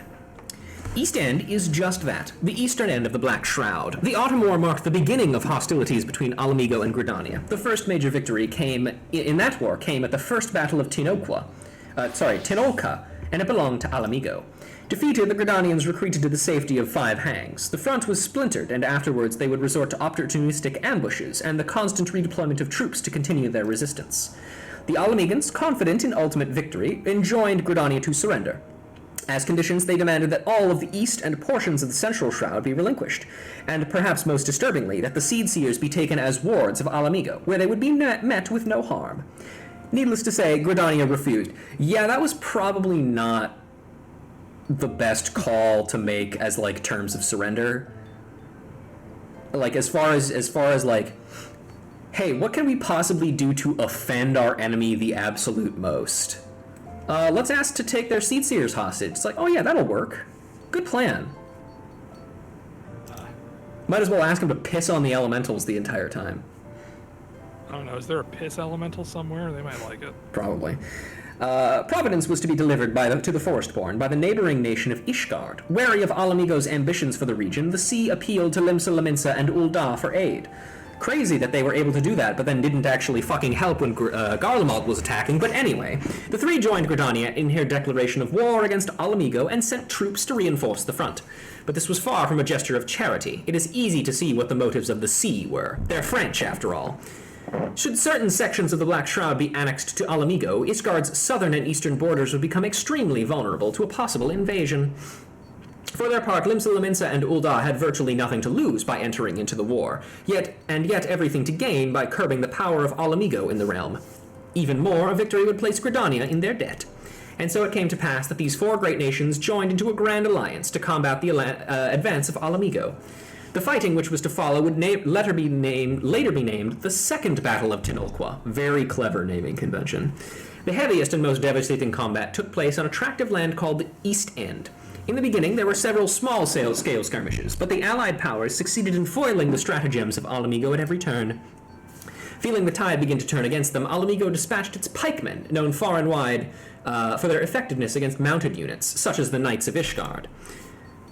You know, famous for mounted knights, which I guess makes sense considering that Chocobo are kind of famous coming from Alamigo, but whatever. To rally the troops even more, King Manfred himself took to the field to lead them. At first, it seemed though Alamigo had succeeded in reversing its fortunes, as the allies began a slow retreat towards East End. This was a clever ploy, however, designed to lure the pikemen into the dense growth of the forest, where their long polearms would be unwieldy and near useless. Chocobos came from Ishgard, though? Yeah, exactly, that's what I mean. It was during these days that the archers of Gridania would prove their value beyond the bow, singing songs of heroism and glory in the field to bolster the allied troops. It is said that this gave birth to the Bard tradition. The archers of Gridania excelled at combat in the dense vegetations of the Black Shroud, and their arrows inflicted heavy casualties on the Alamegans. In the end, General Gilbard was slain, King Manfred severely wounded, and Alamigo completely and utterly defeated. And that is the brief summation, of the history of East End, site of the end of the forest and the end of the war both. Do you know, I can almost feel you getting less stupid, Ruja. Die. I can only imagine what everybody else in the Goldsmiths Guild is thinking when he's just prattling on about all of this stuff and being a complete asshole about it at the same time. Well, you know, there's no better way to focus on to focus on your work than having someone drone on in the background and just ignoring them. Ul'dah and Gridania both have jobs related to Alamigo. Limsa doesn't. Yeah, technically. Yeah. And then it turns into, and then ironically, the Alamegan job turns into a Ishgardian job. But man, I always forget, like, once again, the Autumn War is such a not.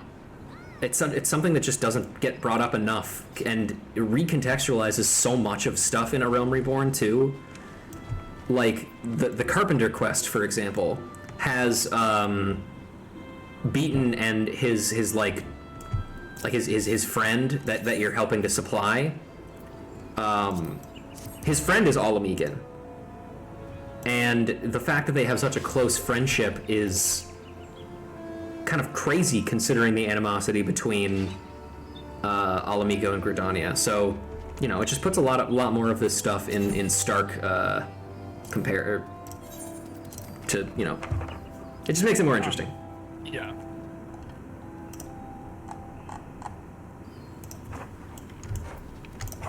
I love lore. I love reading. Wow, have I got a Final Fantasy XIV to recommend for you then? Oh yeah, what is it?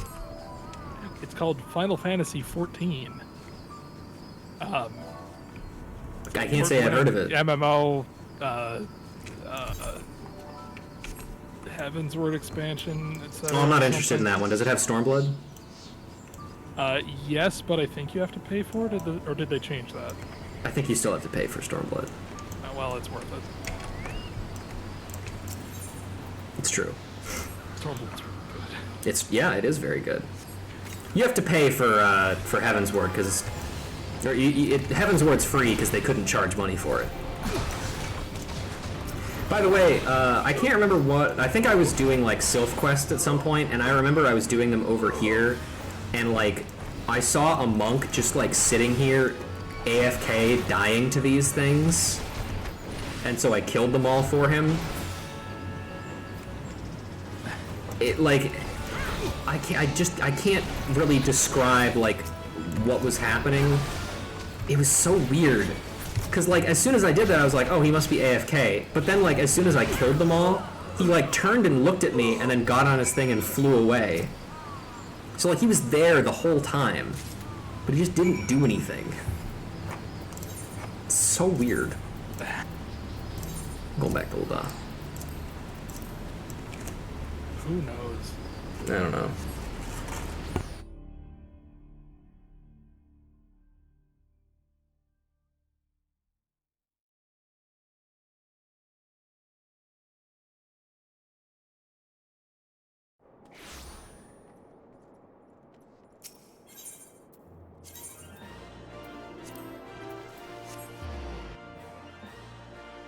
Man, remember when they would have you for like job quests just like go to the ass end of the world in comparison to where you are anyway and do one thing and then come immediately back and that was the quest? Yup. Great. Once again, I can totally understand why people don't like some of the way that A Realm Reborn story is presented. Fucking get over it. You've played through bad things to get to good things. It's true, I have. Yeah, I played through Heaven's Word to get to Stormblood. I should really stop doing that. we're getting closer to Heaven's Word, and I need to make sure that I keep that shit to a minimum while we're in Heaven's Word. Especially since Heaven's Word's like coming up soon. Yeah. I will tell you though, that shit's ramping right the fuck back up again when we get back into Stormblood. I'm gonna be talking shit about Heaven's Word all day. I mean, really, all you need to do is to let Stormblood shine and it'll speak for itself. Yeah, hopefully Bees will be there, because, you know, they don't know anything about Stormblood. Bees isn't here, so I can make that joke. It's fine. I very much look forward to the readings of both you and Widdergelt's aetherometers. What's this, you've already finished? Then what are you standing around there talking for? I wasn't talking. Come, give me the aetherometer. Amazing, simply amazing. And your soul crystal is glowing more vibrantly than ever before, is it not?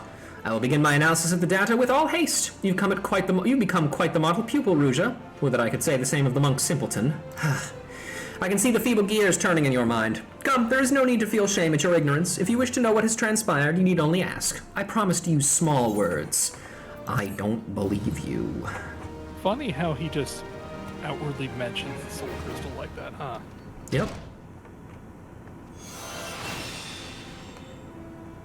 I opened a chakra.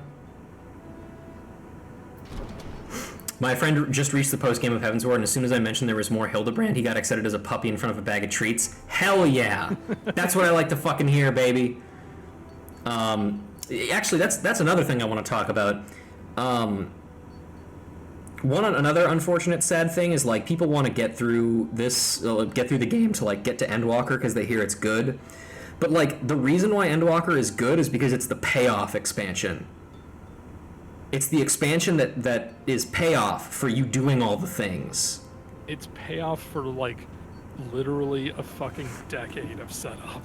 Yeah, so, like, if you don't do a lot of the shit that is paying off, it's not going to be as good. Like, people who don't do the Stormblood raid series, for example, not the Alliance raid series, the normal raid series, people who haven't had a chance to do that are missing so much interesting context on a ton of stuff in Endwalker. That's a really fucking good raid series. Yes, it is. Very good raid series. Watching only the Endgame movies. Yeah, exactly. It's like your first Marvel movie is Avengers Endgame. Professor Eric wishes to speak with you about Widdergelt. Good vibrations is what this quest is called. The simpleton monk that I asked that I send you his way. He waits for you at Little Alamigo in southern Thanalan. Should you see Widdergelt for the danger surely you see Widdergelt for the danger he is. He is the most dangerous type of mind, one blinded by revolution and revenge. I do wish you'd tell him yourself that people should live for the future rather than the past. You are a scholar of ancient civilizations. Anyway, you thought I did not know he was of the Alamigan resistance? How saddening it is that on rare occasions you do trouble yourself to think you are wrong. Of course I know. What manner of imbecile do you take me for? No doubt Widdergelt thinks me the idiot. False! These two eyes see far more than you know. I too am Alamigan, and I love my homeland every bit as much as he did. Or he does. Go now, hurry to Little Alamigo. I will keep you no longer. No doubt Widdergelt is already awaiting your arrival. I don't think he has anything else. Nope, never mind. He does have more. Monks and the Fist of Ralgar. The monks and the Fist of Ralgar are interesting in the same way as any other organized religion. A sad, pathetic, and humorous way. The brothers and sisters of the monkhood are those souls training in the service of Ralgar, god of destruction among the 12. The Fist of Ralgar is their order. This barbaric cult traces its origins back several centuries to Alamigo. That simpleton Widdergelt is one of their number. The Fist teaches those foolish enough to listen that through rigorous training of the mind and body, and with constant invigoration and refinement, one can approach the sublimity of Ralgar himself. Such is their power of concentration that they are able to master the ether within their bodies and channel it in a manner that grants them immense destructive power. The monkhood insists on calling this internal essence spiritual energy, or life force, but trust me when I say it is nothing other than ether. Endowed with this brutish, unthinking gift for hitting things very hard, hey, Don't you fucking discount the power of hitting things very hard. The entire cult has evolved into a sort of clergy with martial proclivities. This was no doubt a result of their main temple being located in Girabania, a region plagued by warfare where knowing how to protect oneself is essential. As the years passed, however, what began as a simple group of religious fanatics fighting to protect themselves grew into an ambitious organization of religious fanatics taking part in the region's power struggles. Those in power in Alamigo grew wary of these war priests who proclaimed all their fights to be fought in the name of a god, and who employed a deadly force without the slightest hesitation. And so, rather than make enemies of the monks, they decided instead to use them to their benefit. Through affiliation with the Alamigan royal family, the Fist of Ralgar was incorporated into the nation's standing army. This not only granted the monks a great deal of power, but furnished them with all the rights accorded of protectors of the citizenry, and their political influence was still growing. The fate of the Fist of Ralgar. I confess I find great joy in studying the demise of religion, and even greater joy in recounting it. The power of the Fist of Ralgar grew unchecked in Alamigo, and it was eventually named the state religion. After this, its influence over political, economic, and cultural spheres of life became even more considerable. Needless to say, this did not sit well with one and all.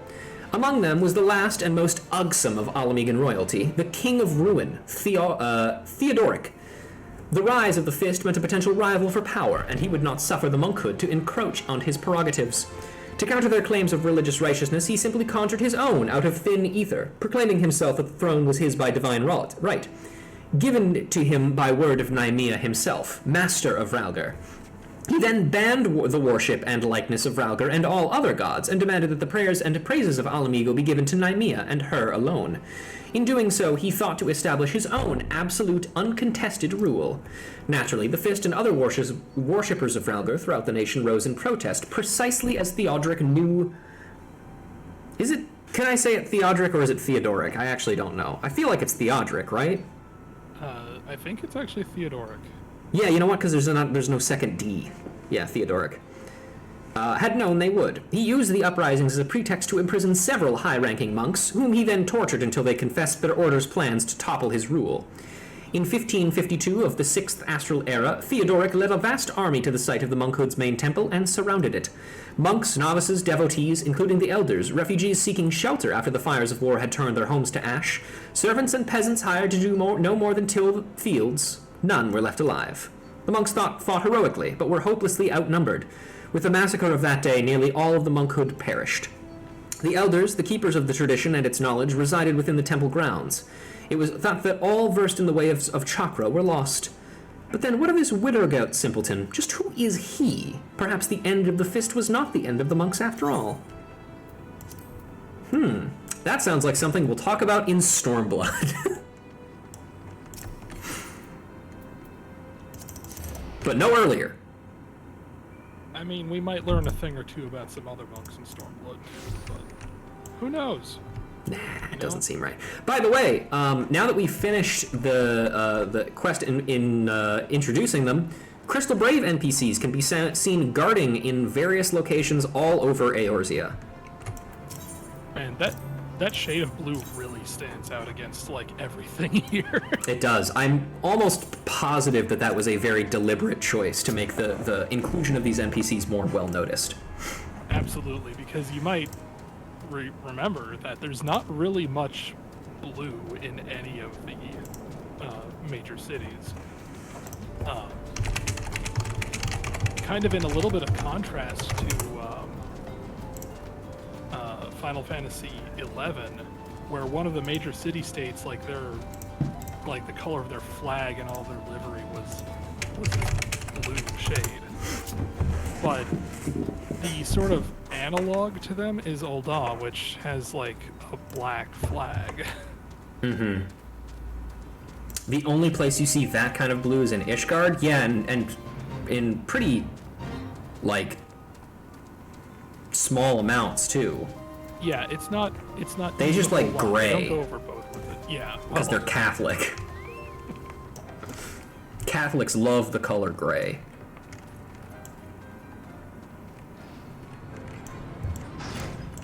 Hey, bud. You spoke to Eric. Do not lie to me, sister. You told him who I am, what I seek to do. I am not angered. He tried to sway me from my path. He believes resistance will only leave more dead. I expected as much from him. I feigned understanding. He asked much of me, of the monkhood and the fist. He asked of the 7th chakra. My answers excited him. He said they would advance his studies. I too learned from him. I am nearer the 7th chakra now. Soon the resistance will rise. You too will see. Very soon. Others do not understand. Alamigo tried to protect them. We were the shield of the realm. We bled to fend off Garlemald. None here know of our suffering. None here can imagine it. The lives we led after the fall, after the shield was sundered. I have traveled far and wide. I've met many souls, but none are as you. You have a gift. Yours is a great strength. Unite it to ours, sister. Help us reclaim our throne, home. Your efforts will be rewarded. Look upon my garments. This is the war garb of the monkhood. It attunes to the wearer's chakra, enables it to realize its fullest expression. The cloth is imbued with the power of Rhalgr. Only monks of his fist may don it. Only those who overcome many trials. I will tell you how it can be yours. Fear not.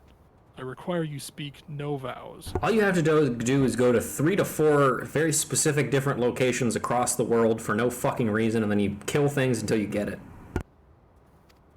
I mean, it's a significant amount of fisting you have to do. That's all there is to it. I only ask that you fight with us. Give yourself to our cause. You long for adventure. I understand, but such longings can wait. This cannot. See Alamigo freed, then enjoy your freedoms. What say you, sister? So, unfortunately, this choice means nothing, because, of course it doesn't.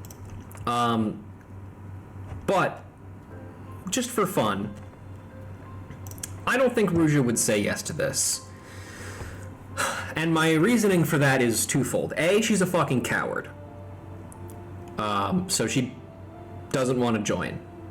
She hates this monk shit. She likes learning about it, but, like, it requires physical activity, and she doesn't like that. The only reason she's as good at it as she is because she's using magic to enhance herself, to make herself, like, better. But I also think that her only experience with, like, stuff like this has just been secondhand, and hearing about things and hearing stories about people who fought in revolutions. And she's developed a very, like, naive expectation of what it's supposed to be, which is very ironic because other people in her village probably have a much better idea of it, because in the lore that I've written for it, Garlemald did in fact attempt to find and hunt down the Viera of her village, and it did not work out very well for them because almost everybody except 2 people in that entire battle died horribly. And one of the 2 people was her brother. And despite the fact that she doesn't have that, she doesn't remember, she remembers more about her brother than he does about her. But she assumed that he was dead until he showed up again and tried to kill her. But I think that especially with her brother coming back and then now thinking about, like, ooh, the horrors of war, I don't think she would want anything to do with this, despite how much she believes in what he's trying to do. So no. Your decision saddens me, but know that my offer stands. I pray you change your mind. Fuck you, game. But thou must. You have the heart of a true monk. You are different from the others in this realm. Hear this. A set of our war garb was stolen. The Fist has tracked the bandits. We know now where 3 of the relics are. Here in southern Thanalan, the sepulchre of the Circle of the Tempered. And in northern Thanalan, the abandoned Amagina mithril mine. Your soul crystal will react to the relics. Draw near them and they will glow. By this power, you can find them. The Fist's honor has been trampled upon. Make the heretics you find pay for their sin. Eric has sold his soul to this land, but he is a knowledgeable man. He knows more than I of the monkhood, and of the Fist. Speak with him if you would know more of our way. The man revels in hearing himself speak. That is very true. I await the day we fight side by side, sister. Go now, and go well. Anything else to say? Travel to the Sepulchre and the Circle of the Tempered here in southern Thanalan, and to the abandoned Amagina mithril mine in northern Thanalan. There you will find the relics you seek. Man, sepulcher is such a cool word. It is, and I only ever see it in, like, this. Do you want to know where I first saw it? Where's that? This is a very, very distinct pull. But if anybody in the audience has ever played any of the anything in the realm of Adventure Quest, Dragon Fable, or Adventure Quest Worlds, the main like undead villain of that game leads an army called the Shadow Scythe, I think it is, and his name is Sepulcher. That sure is a name. Hey, look, hunt targets. Yeah. Fuck you. Man, I remember getting these when I was, like, at level for this quest on Monk. And, soloing things that were at your level was not easy when you're, like, when it's your first job. I had a time going through here. Oh yeah, no, this place sucks. That's for sure. I also remember MechQuest. Oh yeah. Dragon Fable just activated sleeper agent memories. Oh yeah, I know, trust me. Hey, let me see if I can find a picture.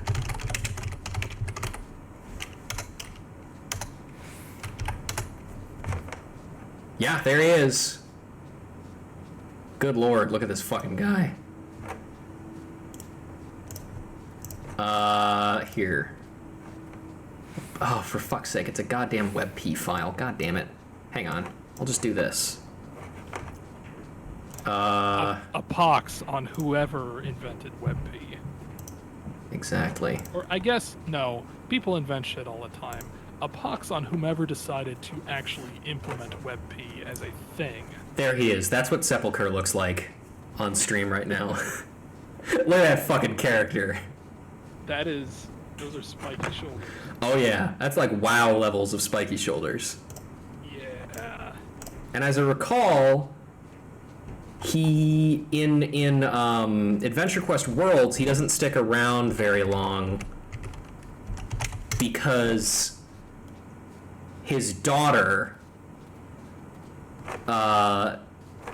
he dies, and then his daughter starts leading the undead army instead. And his daughter is like a normal-looking human woman with who wears red armor like he does, and then just has red hair, which is like, yep, that's so classically fantasy.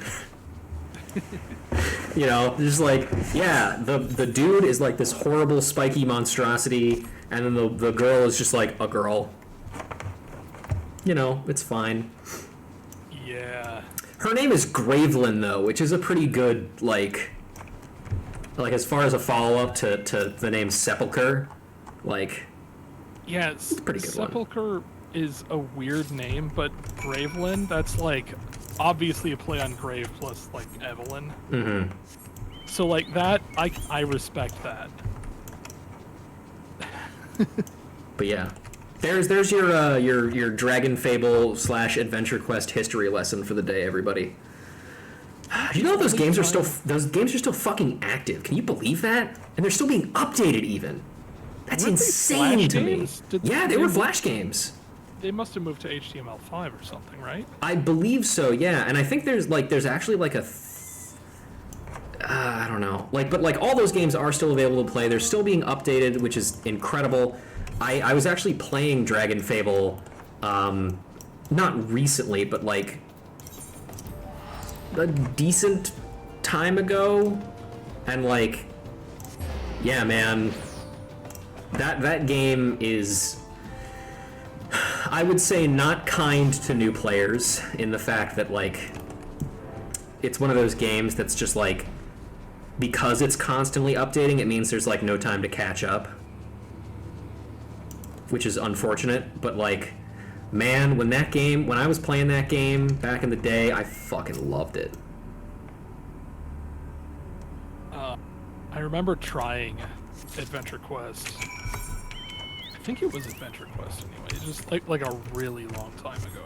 Was it like, what was the battle system like normal battle, but then there was like the overworld itself was just like point and click and you didn't even see your character running around? Yeah. Yeah, that would be Adventure Quest then. I remember not being particularly impressed with it, but like I didn't hate it. It's just like, that's neat. Somebody made an RPG in Flash. Mm-hmm. You know. Yeah, I would say Dragon Fable was a little bit better of a game. But you know what I really loved was fucking Twilly. You guys remember Twilly? I have no idea what you're talking about. Twilly? Hang on a second. I'm looking up a picture of Twilly now. This is important. Monk stuff is important, but we gotta look at Twilly.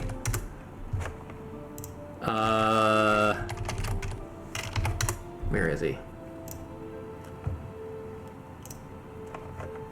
Yeah, there he is. Hang on. Look at this fucking guy. Look at him. Easily one of the little guys of all time. Look at his face. He's so happy. Yeah! Anyway, there was a Flash game that was basically like Angry Birds, except you were punting Twilly at people. Oh, okay. Yeah. Good times. You have returned. The first 3 relics are yours, and now the fist has located the 4th. There's a Kikiran merchant who deals in contraband. The 4th relic is among his wares. Hurry to Lower Lenosha. Find this Kikiran. Take back which is now yours by right. Okay, it's the same line.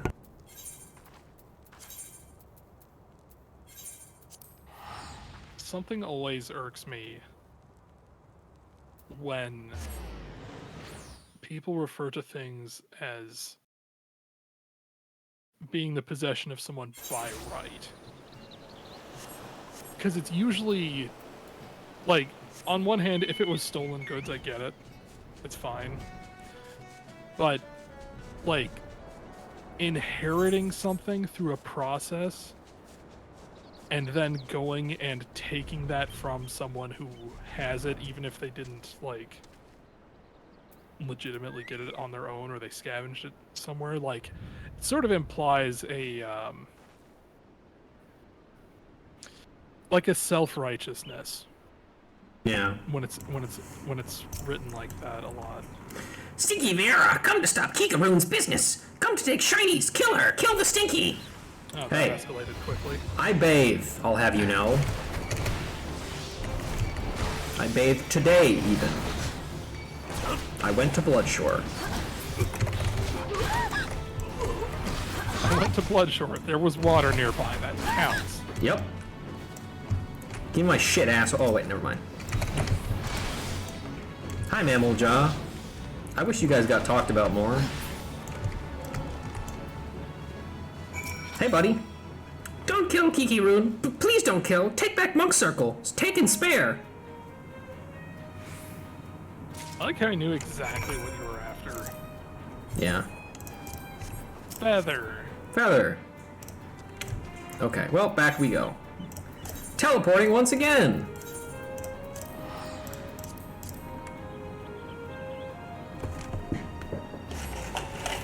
Wish Eric was paying me for this. He'll make up some bullshit about how he's paying in knowledge, and you're learning a lot. That is almost 100% exactly what he is gonna say.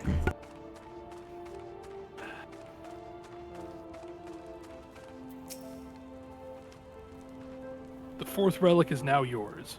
You have done well, sister, but know this. There is another relic, a fifth and final piece. It will be yours, a gift from brother to sister, given on the day Alamigo stands free once more. That day is near. I will be giving you that? I will be giving you a level 50 item when you complete the level 70 content. Eric sent word not long ago. He claims his revolution has begun as well. He has made a grand discovery, and is now setting it to paper. I look forward to his work. With it, we will know all we must. The day he finishes will be the day Alamigo is reborn. Love how my neighbors across the street are setting off fireworks and it's not even dark out yet. Well, here's the thing you gotta learn about America, that I'm sure you know because you've lived here for a long time, I assume. 4th of July is not a day. It is the entire month of July, at all hours of the day. I was gonna say, it's a state of mind. Yeah, that too. And that state is explosions. That state is, be as loud as you possibly fucking can. It's really just a Torg cross promo day. Yeah. /month /mindset. I would be happier if it was Torg, because that way I could, like, get cool shotguns and stuff. This is literally just people throwing sparkly colors off into the air when I'm trying to fucking sleep. Return to him now, sister. Ask yourself when that day will be. May Rulger watch over you. Okay. I can't see without my glasses.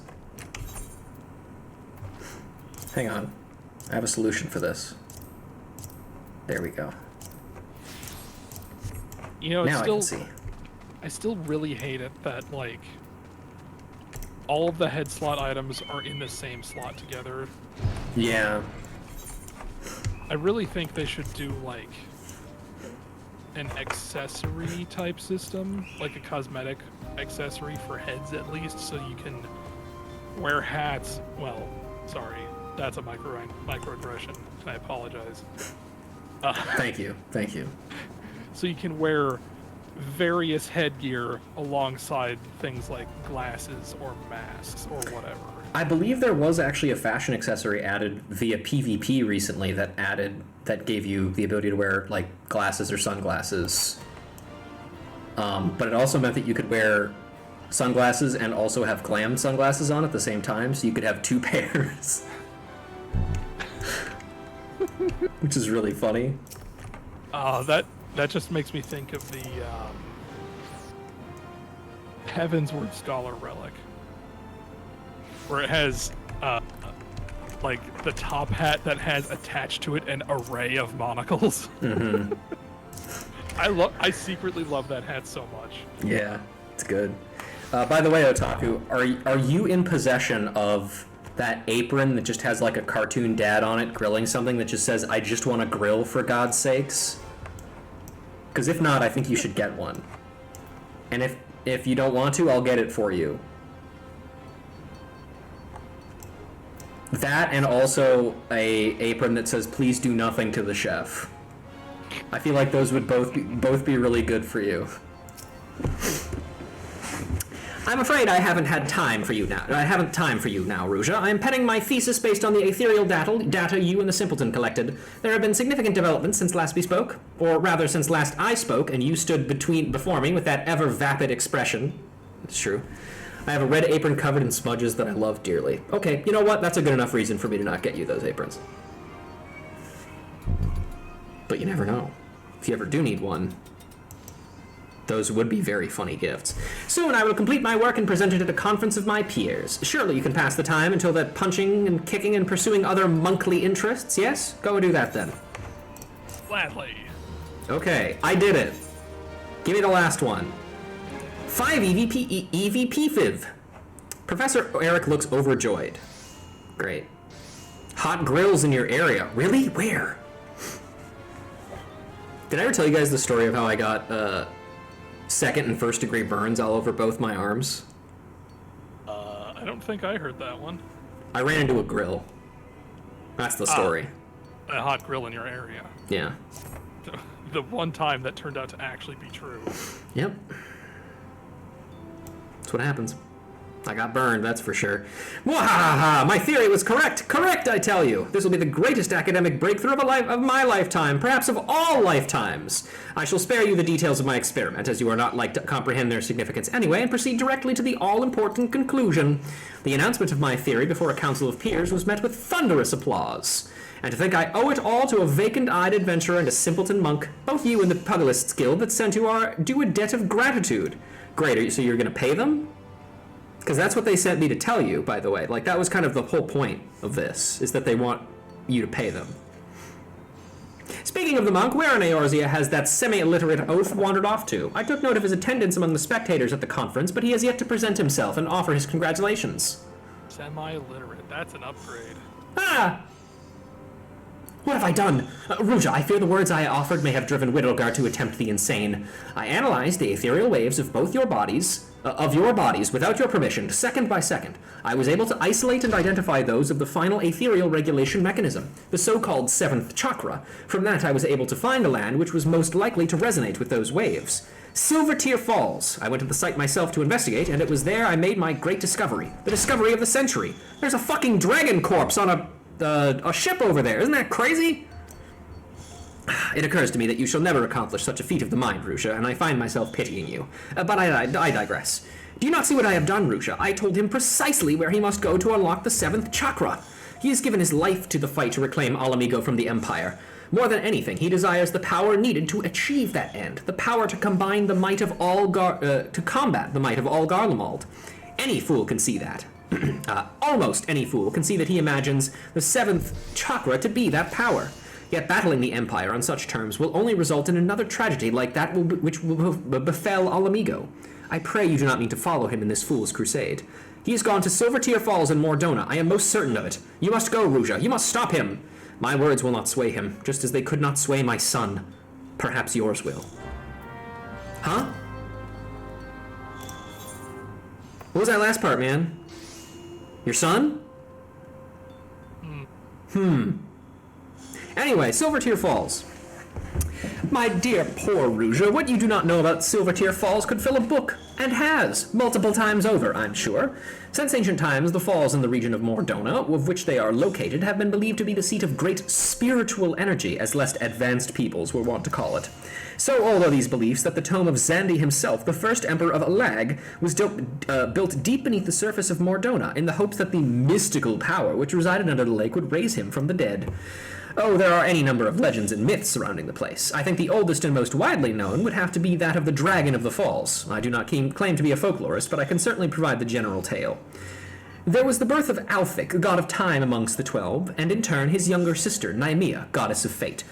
And then there was water, and through it Silvertear Falls came to be at the center of all that was. Here was the source of not only of water, but the fount of all magic as well. Now, when water came into being, so too did the great dragon Midgard Swarmer. Brother Time and Sister Fate, fearing that the falls might fall into the hands of evil, ordered Midgard Swarmer their protectant and warden.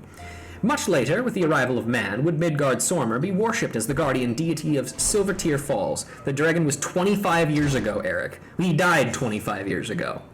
He was around for a while, I assume. Have you been to Silvertear Falls, Ruja, or are you as untraveled as you are unread? Don't you ever fucking say that to me again. Have you gazed upon that enormous dragon corpse, frozen as a statue with wings outspread? If you have gazed upon Midgard Swarmer. That tragedy is but 10 years old. After invading my home of Alamigo, the Garleans launched a fleet of airships led by the monstrosity Agrius. They flew for Silvertear Falls, knowing them to harbor the greatest concentration of ether. And then, as those horrific instruments of evil loomed overhead, casting the dark shadow of death, the surface of the lake suddenly parted and burst skyward as Midgard's Sormer emerged to defend his waters. The battle between Midgard's Sormer and the Agrias has since come to be known as the Battle of Silvertear Skies. The dragon fought with divine strength and purpose, and after a fierce and grueling struggle, succeeded in bringing down the airship. As it fell into the lake, the impact caused the ceruleum on board to detonate, and Midgard's Sormer was killed, his corpse charred black in the conflagration. The structure formed by the wreckage of the Agrias and the entangled Midgard Sormer is now called the Keeper of the Lake. For many religious and mythological enthusiasts, it stands proof as the existence of the gods. For most people, however, it serves as a grim reminder of the horrific, dare I say, decidal power of Garlemald. Why did that dragon appear that day? Deicidal? Oh yeah, there you go. Why did that dragon appear that day? Was it truly the Midgard Sormer, the legendary guardian of Silvertear Falls? Such questions and more remain unanswered. For my part, I make the entire debacle for an elaborate Garlean fabrication, acted out to near perfection. But let us put aside dragons and empires and speak instead of mine own latest discovery at the lake. Oh, Jesus, we're still fucking going. The ether of this area is in an extremely chaotic state. I had long thought this to be a result of the Battle of Silvertear Skies, but I have learned that this is not the case. The disturbances I have observed do not all derive from a single source. Beyond the imperceptible ether emitted by the Keeper of the Lake, there are even stronger ethereal waves coming from deep below the earth to the east. I studied them in great detail and learned that they are coming from a massive tower that was buried beneath the earth at the time. Coming from a massive tower that was buried deep below the earth at the time of that battle. The Crystal Tower. To think I had stumbled upon this legendary structure, the very height of Allegan civilization and technology. The shifting and grinding of the earth caused by the calamity woke the tower from its slumber of some 5,000 years. And having slowly risen from its earthen tomb, the tower pierces the skies once more. You must someday gaze upon it with your own eyes. It is truly a sight to behold. Yes, I can still recall the thunderous applause of my colleagues when I presented my theory of the tower. There were still a great more grateful than you, that much is certain. There is a team of scholars who specialized in the study of all things Allegan. They are known as the Sons of St. Koinek. At present, they are focusing on their efforts of testing the validity of this theory. I very much look forward to news of their findings. Yeah, I wouldn't know anything about that. Nope, I'm sure it's just, Yeah, I'm sure it's nothing. Yeah, just a little bit of background flavor. Yeah. Nothing more. By the way, the fact that Midgard Sormer just came out of the lake and fucked with the Garleans is the funniest thing in the universe. Can you imagine being a Garlean in that instance and you're just like, haha, it's a slam dunk, we're gonna kill these guys, and then a fucking dragon comes out of the lake and starts killing you, and you're like, what is happening? What did we do? I mean, I know what we did, but what the fuck is this? And then he brings down your god ship and then dies, and you're just like, what? Huh? I'm going home.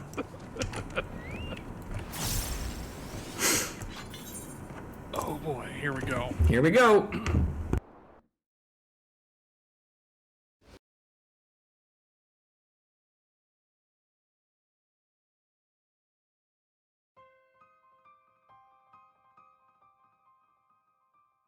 You claim the power of Garlemald? Fools. Power outside your own cannot be trusted. You had no hope of defeating me. That's his Street Fighter win quote. Go home and be a family man.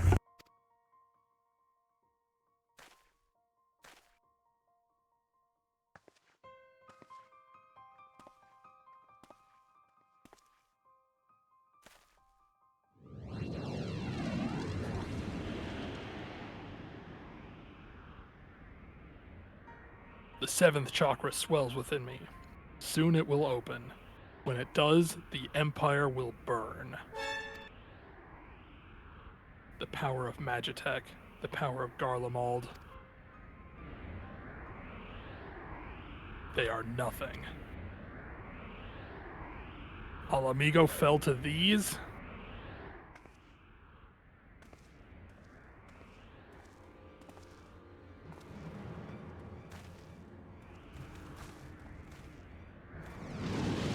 Ah, sister, you are late. But perhaps that is best. I have just attended our Garlean guests. I wanted us to be alone. And then I called these 4 other guys here.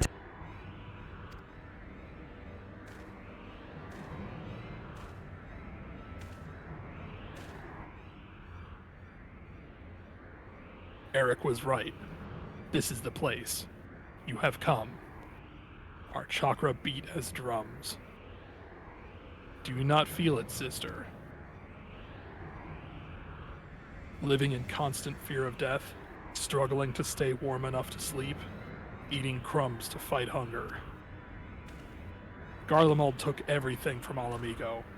They left us nothing, not even our pride. Look to the Craven teacher. He is proof of the truth I speak. Speaking of Craven, did you hear that they're making a movie of him? Of who? Of Craven the Hunter?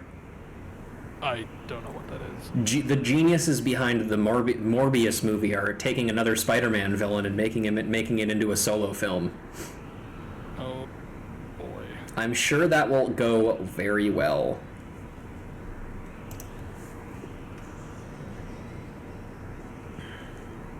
I will reclaim it. All of it.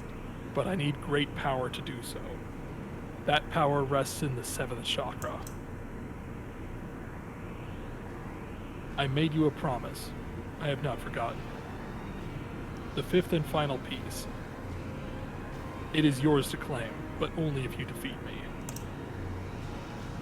I told you when we first met, we monks seek sacred ground. There we train. That is how the chakra are opened. The teacher told me himself, this is where the 7th chakra opens. This is my sacred battleground. The ground of battle between you and me. Your strength has peaked. Through it, mine will grow. Do not despair. Your death will have purpose. It will be for Alamigo. Rejoice, sister. You shall die a martyr.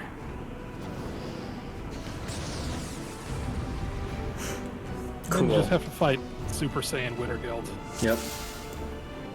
And His bros, his guys. 7th chakra must be open, and only your death. Only your death will will serve. serve. Alamigo thanks you, sister. What the fuck? Why are you killing my guys? Stop that. Oh no, he's gut-rippering me. By the way, I just had an interesting thought. Hey, stop dodging. But I don't know if I'm not going to talk about it right now because it involves stuff that comes up in Endwalker, or I guess technically, maybe in Stormblood it comes up, but it's an interesting thought. Let's see. The 7th chakra, yours has begun to open. The energy wells within me. Come, let us end this now. But only one can, and it will be mine. The future of Alamigo depends on it. Alright, here it is, everybody. A Realm Reborn final boss mechanic, where he puts down an orb, and then it chases you, and then it explodes. Blast away. That's just Howling Fist. But I have a Tetsuzanko. True. Dragon Kick! Hiya! Get fucked. Also, I think Gut Ripper uses the animation that was for 1-Inch Punch back in the... Probably. So close. Why? Why will you not yield your power for the greater good?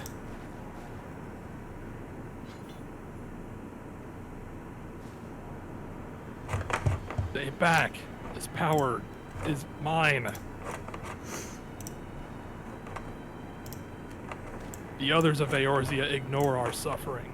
Why should I care for their lives? Why should I care for yours? I must have that power. I must protect my people.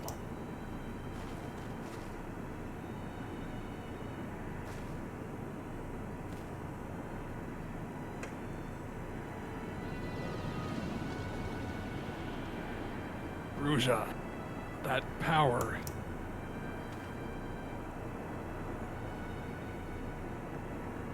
Look at my hand.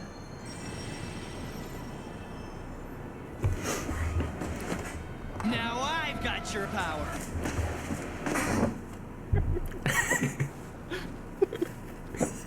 Perfect. Oh man, I have the worst time thinking about serious moments in this game because I'm just like, okay, half my mind is like, okay, I should stay silent for this part because it's really good, and the other half is like, I should put some stupid fucking sound effects over this shit. You know, like there's a very specific scene in Heaven's Ward that I'm sure everybody is aware of. I'm going to have to fight every instinct in my body to not put metal pipe sounding fall effects over that scene. Because it would be so funny. Anyway. Honestly, it's Heaven's Word. Fuck it. Go for it. No, I need to treat it with the respect that it deserves. But like, God, it would be so fucking funny. I had an idea for a joke that I'll tell you about after the stream is over, Kent. But it involves that cutscene. I have an idea as well, but let's continue. Yeah. Anyway, that light! Never have I seen any like it. Is this the opening of the 7th chakra? Fascinating, simply fascinating. You have no mind for study, but your gift for field work is extraordinary indeed. Oh, damn. Scholar punch! Why did you strike me?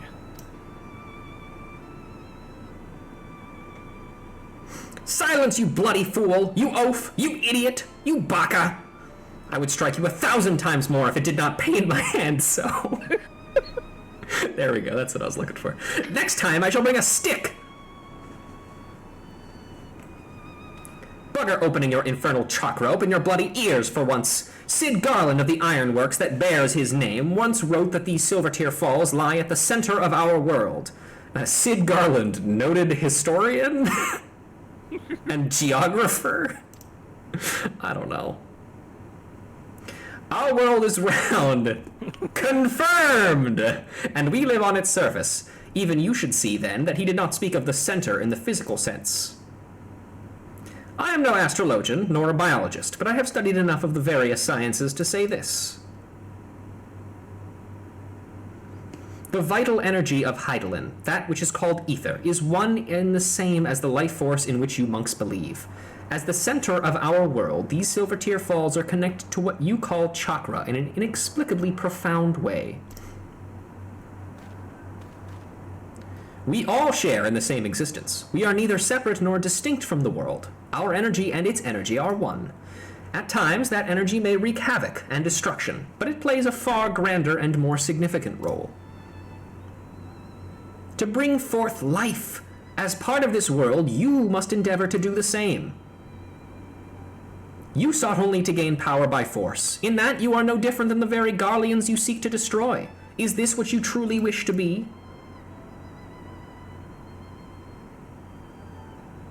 You speak pretty words, but would you speak them to our people, to every soul who has suffered?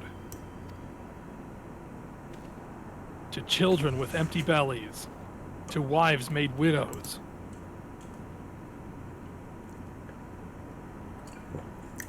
I would. To every last soul among them. Even if they failed to grasp their meanings as you do now, I would and will speak those words until they are understood. Long have I studied the history of this realm's wars. If there is aught I have learned, it is that there is no future for Eorzea should her people struggle and vie for power without considering the consequences of their doing so. With great power comes great responsibility. What? Why are you looking at me like that? I came up with that. I did. Me. Did I tell you that my last name is Parker? Anyway, to seize the former and deny the latter is to beget despair. To the duty we owe one another, and the world as part of it, is to use what power we possess to deliver a future full of life, not death. Can you truly not see the right in this? What? Huh? That was way too many words. Yep. You have done the realm, indeed the world, a great service, Rusha. As a scholar, as a teacher, as an Alamegan, as a man, I offer you my deepest thanks. Now what did we learn, everybody? Yeah, I don't know either. Punch to... If you're going to punch to make things explode, you have to punch things back together too. Yes. Got it. Got it. Widdergelt is stubborn, as most monks are. I do not know if it will be possible for him to change his mind, but I pray that he does, for his own sake, and for the world's. He calls you his sister. Go now, speak to him as one.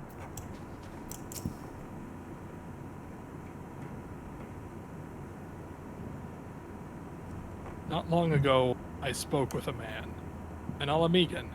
He too was of the Resistance. He asked me a simple question. Why do I fight? I did not hesitate. I did not think. The word came of its own will. Revengeance. Sorry, I have to interrupt you. Chakra is stored in the falls. Thanks, chat. God damn it. Fuck this place. I'm out of here.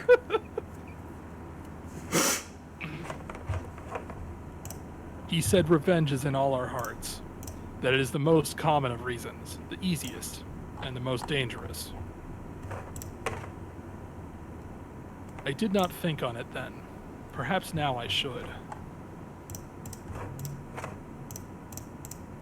I thought of nothing else. But you thought of me, sister. You and the teacher. For that I thank you both. What? Oh. I made a promise. I will keep it. The 5th piece is yours. It is meant for you.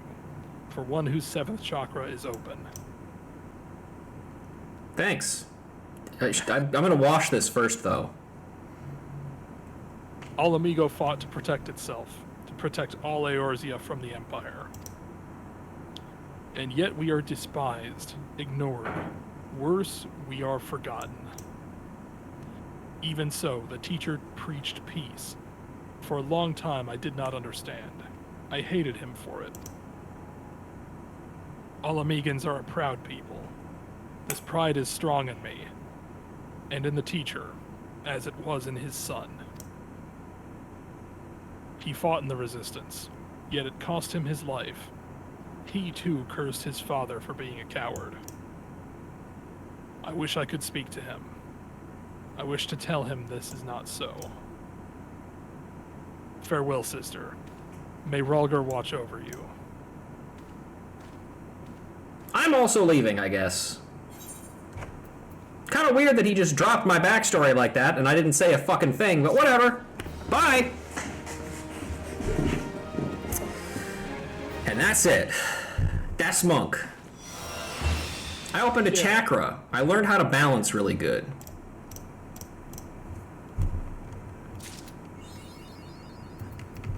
Bulletproof 1. You know, like a bulletproof monk. Yeah. Anyway, we're gonna put on all the cool techno gear now. So, here's the thought, or something that's interesting to me, and this is also something that is in Mists of Pandaria, the World of Warcraft expansion. One of the things they talk a lot about in Mists of Pandaria is that, like, or in Pandaria specifically, as like a location, it is a very bad place to have a war. Not because, like, and for the reason that it's a land that is steeped in emotion. It's a land where emotion is a living, breathing thing that, like, is a part of, like, everyday life. Like, the ancient Pandarian emperor in the history goes through and fights the embodiment of 7 negative emotions that he then seals away, and those negative emotions are brought back up to the forefront again because of the war between the Alliance and the Horde.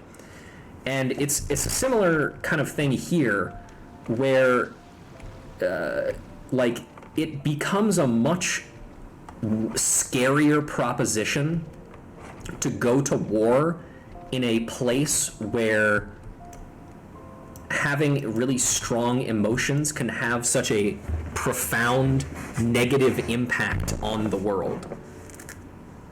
It's like, because it's like Eric was saying, the more bloody and horrible the battles were in those areas, the more the land remembers it. And that means that, like, every single massive battle that you have in this world is one that basically starts killing the planet itself, like literally draining the life from it, essentially. And it's a good thing we haven't had a decade of like raiding going on. That's true. Anyway, it's time for Black Mage. Because Monk's over now.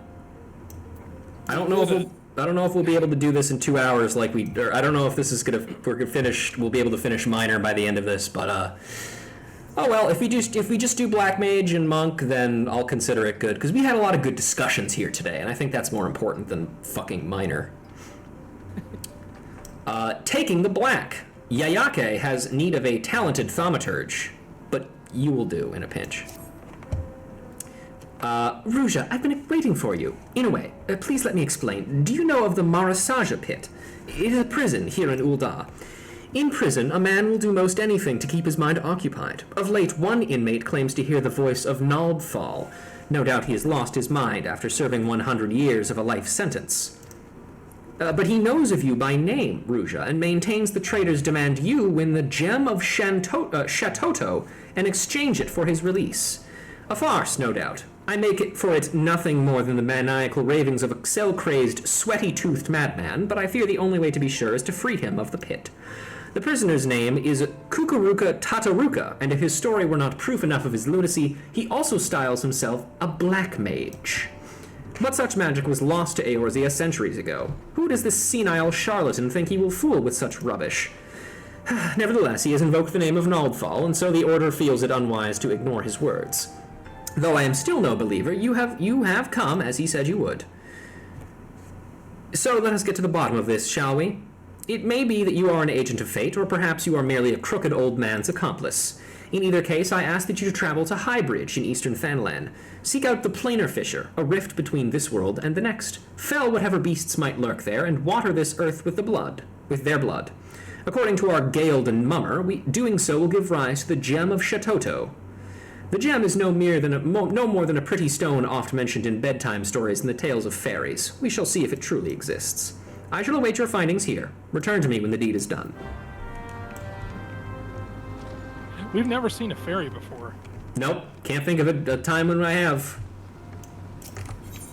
I'm a little sad we don't get to interact with the Thaumaturges Guild, because that means I don't get to do my strong bad impression.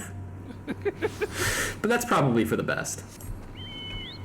Eric talked a whole fucking lot, so my voice already hurts a little bit. Yeah. One man had more dialogue than 5 Lalafell. Yep, pretty impressive. I do, for how much I dislike Eric as a character, just because he's an asshole. He does provide some very good background information on stuff that doesn't get brought up enough. Yeah. Especially stuff that's, like, may eventually be pertinent. Shatoto is so close to Shantoto? Yeah, why do you keep thinking, why do you think I keep almost saying Shantoto and then not? It's almost like there's some connection. I don't know, line of intentionality here. Shatoto is an 11 character, right? I am thinking of the right one? Yeah, Shantoto is a very important character in Final Fantasy XI. I know of her primarily because I saw her in a Dissidia video where she does nothing but, like... cackle wildly, do that, like... the Ojo-sama laugh. Yeah, the Ojo-sama laugh, and cast ancient magics. And rhyme. That's more of a Lalafell thing in general. Yeah, I guess. Sorry. Harutaru thing. Something that Lalafells did for... Some Lalafells do, but others don't. Yeah, Taru basically have it as a verbal tick. So it's... Sometimes it's kind of funny the way that they have to, like, specifically word things so that rhymes will happen as a result of it. But holy shit, it's a lot sometimes. Void scent blood, the cold blood of a creature not of this world. For some unknown reason, the humors will not coagulate. Damn it, I hate it when my humors don't coagulate. Me too. It's just the worst.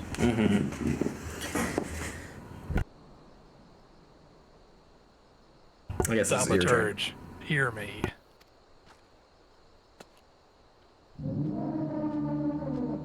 Put that thing away. Put that MF thing away. Put up your weapon, friend. Kazakh Cha means you no harm. Did we just listen? I mean, it makes more sense if you've done the Amalja quest and you know that not all Amalja are crazy. But, you know. I love that he just says it once and we're just like, okay.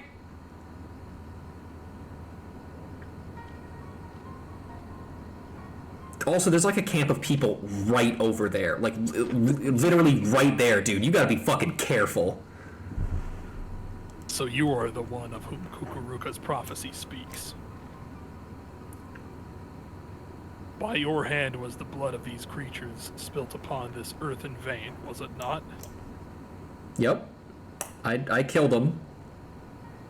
Murder. Then you have earned this gem of Shatoto. Take it. You will know what to do with it when the time comes.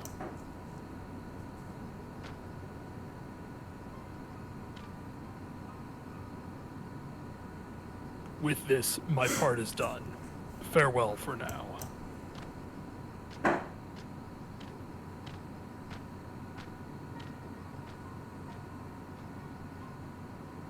Purple rock! Neat. I bet it tastes like grape. Like artificial grape? Like... It tastes like purple.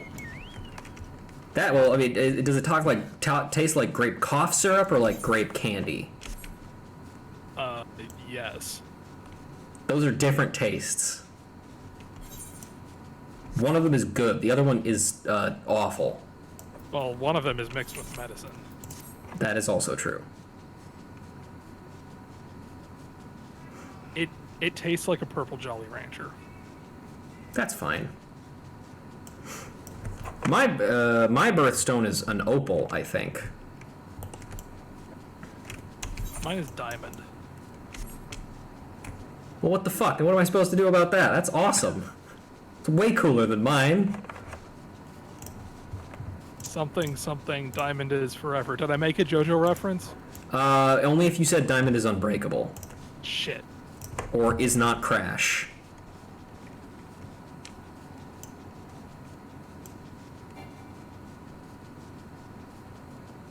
What the fuck? Oh.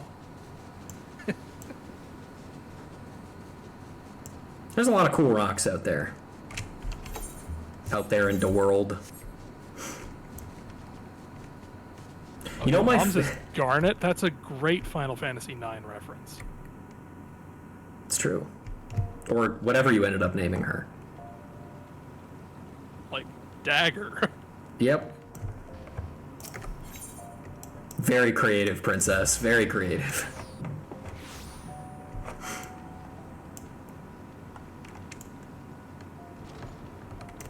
I do still need to play 9. You need to play 12. Yeah, that too. On stream, read everything.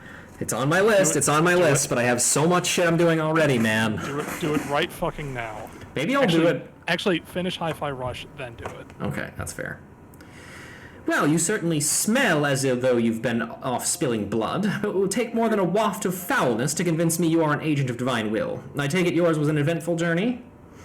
Yeah, I met an Amalja. He gave me a rock. Where are you going? Oh. Did you have to walk all the way around? I could have just given it to you over the counter. It is exactly as described in the tales. Could it truly be the gem of Shatoto? 12 be good. I can feel the magic pulsing within it. The tales tell that only souls blessed by the grace of Naldthal are entrusted with the keeping of this gem. This is beyond mere coincidence. I must investigate further. And you must assist me, Ruja. This now involves you as much as any other. Still, I cannot shake my inner skeptic. If Kukuruka somehow made contact with the outside world, he may be manipulating adventurers such as yourself for ends yet unknown to us. I will call an emergency council of the Order. Please, wait here. And then Final Fantasy Tic Tacs, and then Vagrant Story. I agree on tactics.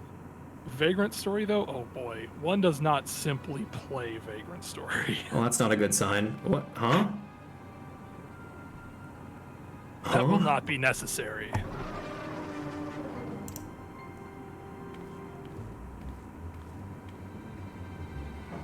The Prioress of the Order of Naldthal is a member of the Syndicate. That's correct. Kukuruka, what are you doing here? How have you escaped the pit?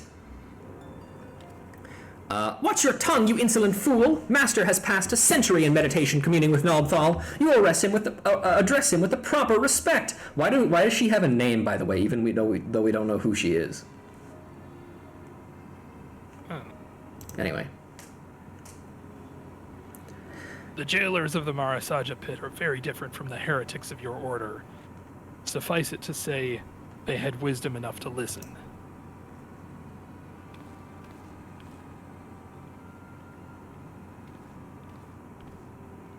Must I remind you again? The will I speak is that of Naldthal himself. The true criminal is he who ignores the words of a god. Beware, Kukuruka. The 12 seldom spare those who claim their voice. This mummer's farce will bring disaster to us all. Also, your staff is clipping through your hat, you fucking idiot. The cause of the disaster to come will be no words of mine. Of that be sure. Naldthal spoke unto me. By his own declaration, the seal on the Void Gate will be broken. Once thrown open, it can be closed once more by none but she who bears the gem of Shatoto.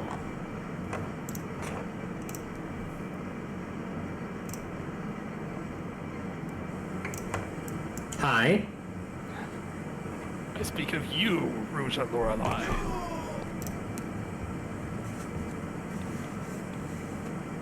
She did a pog face.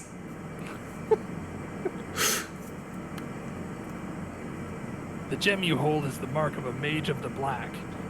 With it in hand, you must now set forth to gather the keys needed to seal the Void Gate. I'm leaving. And off I go. I shall saunter forth. Wait, you can't. I mean, you don't have the right to. I can't just let this happen. Silence, you hollow-pated prig.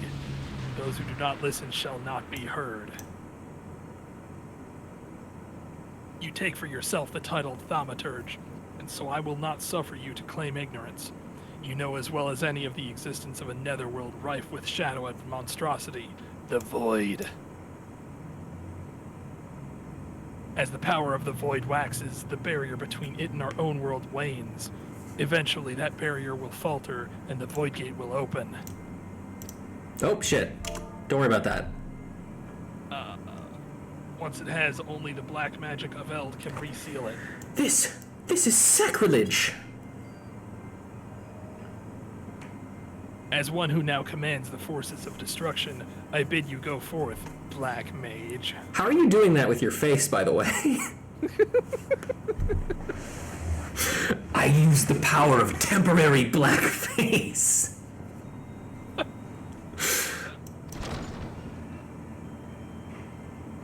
The gem of Shatoto is our sigil, the mark of the Magi devoted to the true dark art. In it, you already possess the first key required to see the Void Gate sealed. You have taken the black, but time is needed before the black takes you. before it permeates mind and body and colors every fiber of your being dark as pitch. My character's already black. Visit Milvaneth's aquarium, and there hear the words of the Lalai. Of Lalai. The Lalai. Yep. Yeah, close enough. There's only one. Angry. Look at how angry she is when she's walking. She's fucking pissed. Do not fear the power to destroy. Master it, and with it destroy that which would destroy you. Just simply out DPS them. That's Yep. all it is. DPS is a form of healing. Yeah, I mean, it's mitigating potential damage. Okay, she doesn't have anything to say about that. All right, we off to the Milvaneth Sanitarium. Right? I think that's what it's called. Yeah. That is exactly how it is spelled, yes. Okay, awesome. Good to know.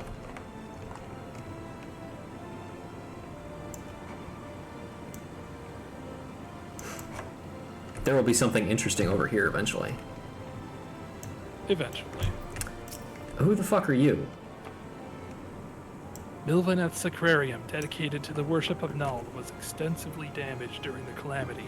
Repairs continue even to this day, to the great inconvenience of our adherents. Oh, I think you were there before, actually. I might have talked to you on it before. Whatever, it doesn't matter. Master is meditating in his chambers, for Nodthal always speaks, and Master must listen. He has entrusted me with guiding you on your path, but you must walk alone yet. Come again when the black has grown stronger within you.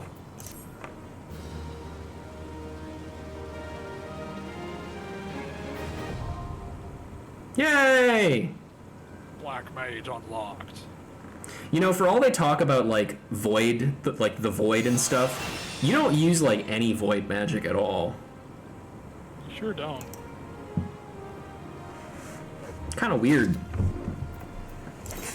A little bit.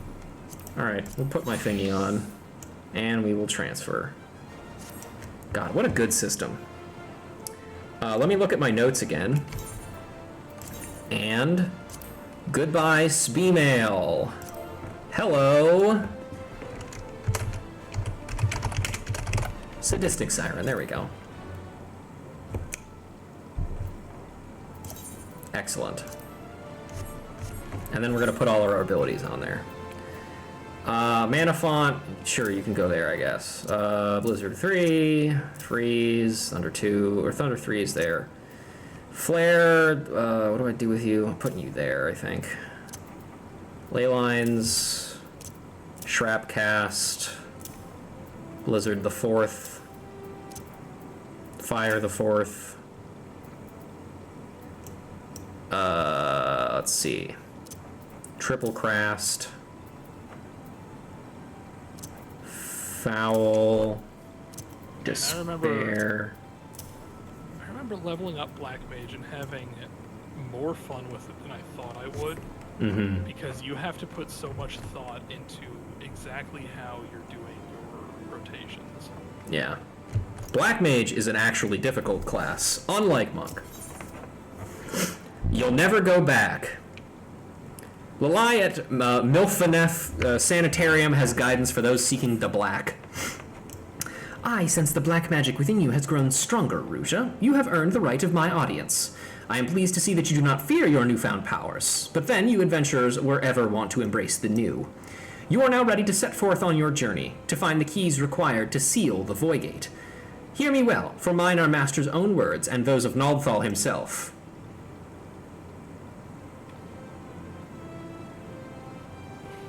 It's unclear, or it's not exactly very well explained, but that is her being possessed, or whatever. The next key requires the blood of sacrifice. Travel to the Sagoli Desert in southern Thanalan. Slay what fiends emerge from the planar fissure there, and slake the land's thirst with their lifeblood. Once drunk, its essence shall be borne away upon the ethereal veins of the earth, and thence serve to notify our friends in the wastelands that the time has come. Complete the task before you, and the Black Mage testimony you carry will shine full with a new light. Light to envelop and absorb evil. Light to show you destruction and guide you to righteousness. The light is the key. Take it into you, where it will forever burn bright. That is all. Do you understand and accept what you must do? What the fuck happened to you, girl? Have you read and accept the terms of service? No. I'm just gonna hit accept. I'm sure it's fine. Smile, sweet sister, sadistic, surprise, service. I have been poisoned by anime. I don't think that's how the lyrics go. But I also don't speak Japanese, so you know maybe they do say that in the song. It could be. I think I've seen a reference to that before. Was it the Snoop Dogg one? No. Oh. But that sequence of words sounds familiar. I don't know what it's from. Yeah, it's an anime opening.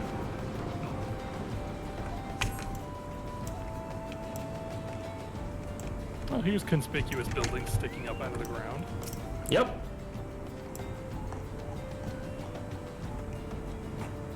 Get handsy with the fissure.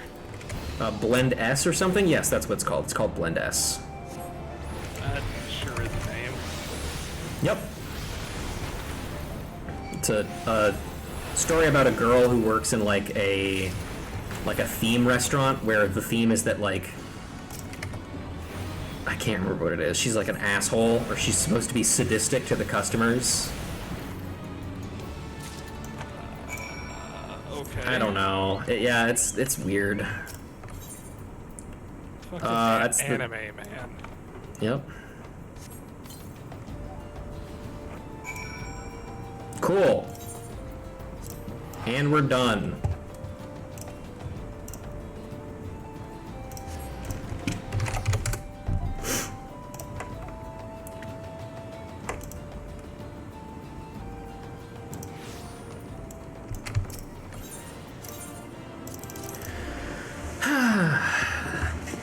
Man, you know what the most exciting part about doing this is? All of the teleport costs? Yes, but also this means I actually get to play Black Mage a little bit in when I feel like leveling some stuff. Yeah, Black Mage is fun. Yeah, it is really fun. I'm not very good at it, but it's very fun. It is done then, but the blackness you have awoken has yet to settle within you. Time is needed, Ruja. Pray be patient. Continue to practice your mastery of the arcane and come to me once more when the dark art is as much you as you it.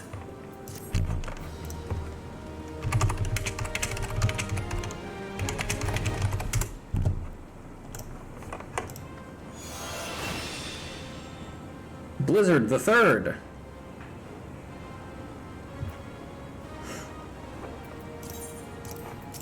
Okay.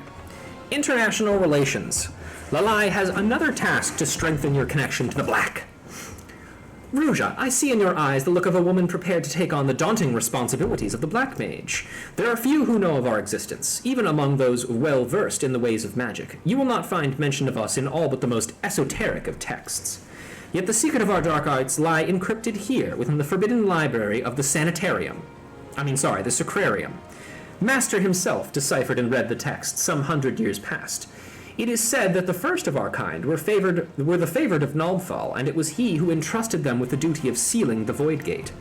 But as you well know, the power of black magic lies in its great potential for destruction. The slightest errancy in its use may give rise to the most tragic of disasters. Of the disappearance of black mages from Eorzea, Master says only, we must not repeat the errors of the past. Ruja, Master has made known to me what it is you must do next.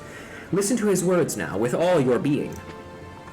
Wow! Wow! Pale possession! Excuse me while I drink some water. The land has drunk... I'm not gonna do the voice, I'm just gonna fucking read it. The land has drunk deep of the blood you've spilled, and by this act 3 souls of 3 races to Thanalan have come. The fires of our order once burned black and full, yet long ago they were left to wane and very nearly die. These 3 souls are the keepers of the embers that remain, of all that we are now. In the hands of one who will usher our return, the gem of Shatoto, testimony of our creed will shine with a new light, and by that light the 3 keepers will be made your allies. An Amalja by the name of Kazag Cha awaits at Burgundy Falls to the east of Thanalan. Go to him. That is all. Dwell not on the fact that the Amalja are sworn enemies of Ul'dah. It is not your place to question Master's will, for it is the will of Naldthal himself. Go forth, Black Mage, and see the Void Gate sealed.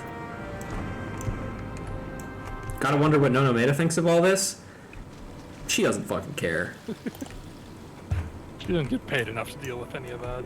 I certainly wouldn't.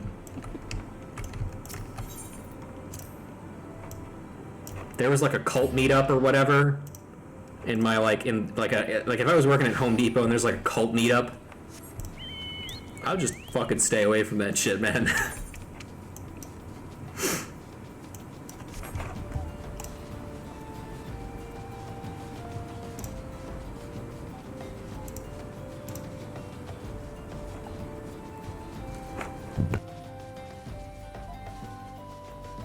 But yeah, I have some pretty fond memories, honestly, of, because I always play jobs without referencing guides, because part of this game that I really enjoy is figuring out jobs themselves specifically for DPS and how best to go about their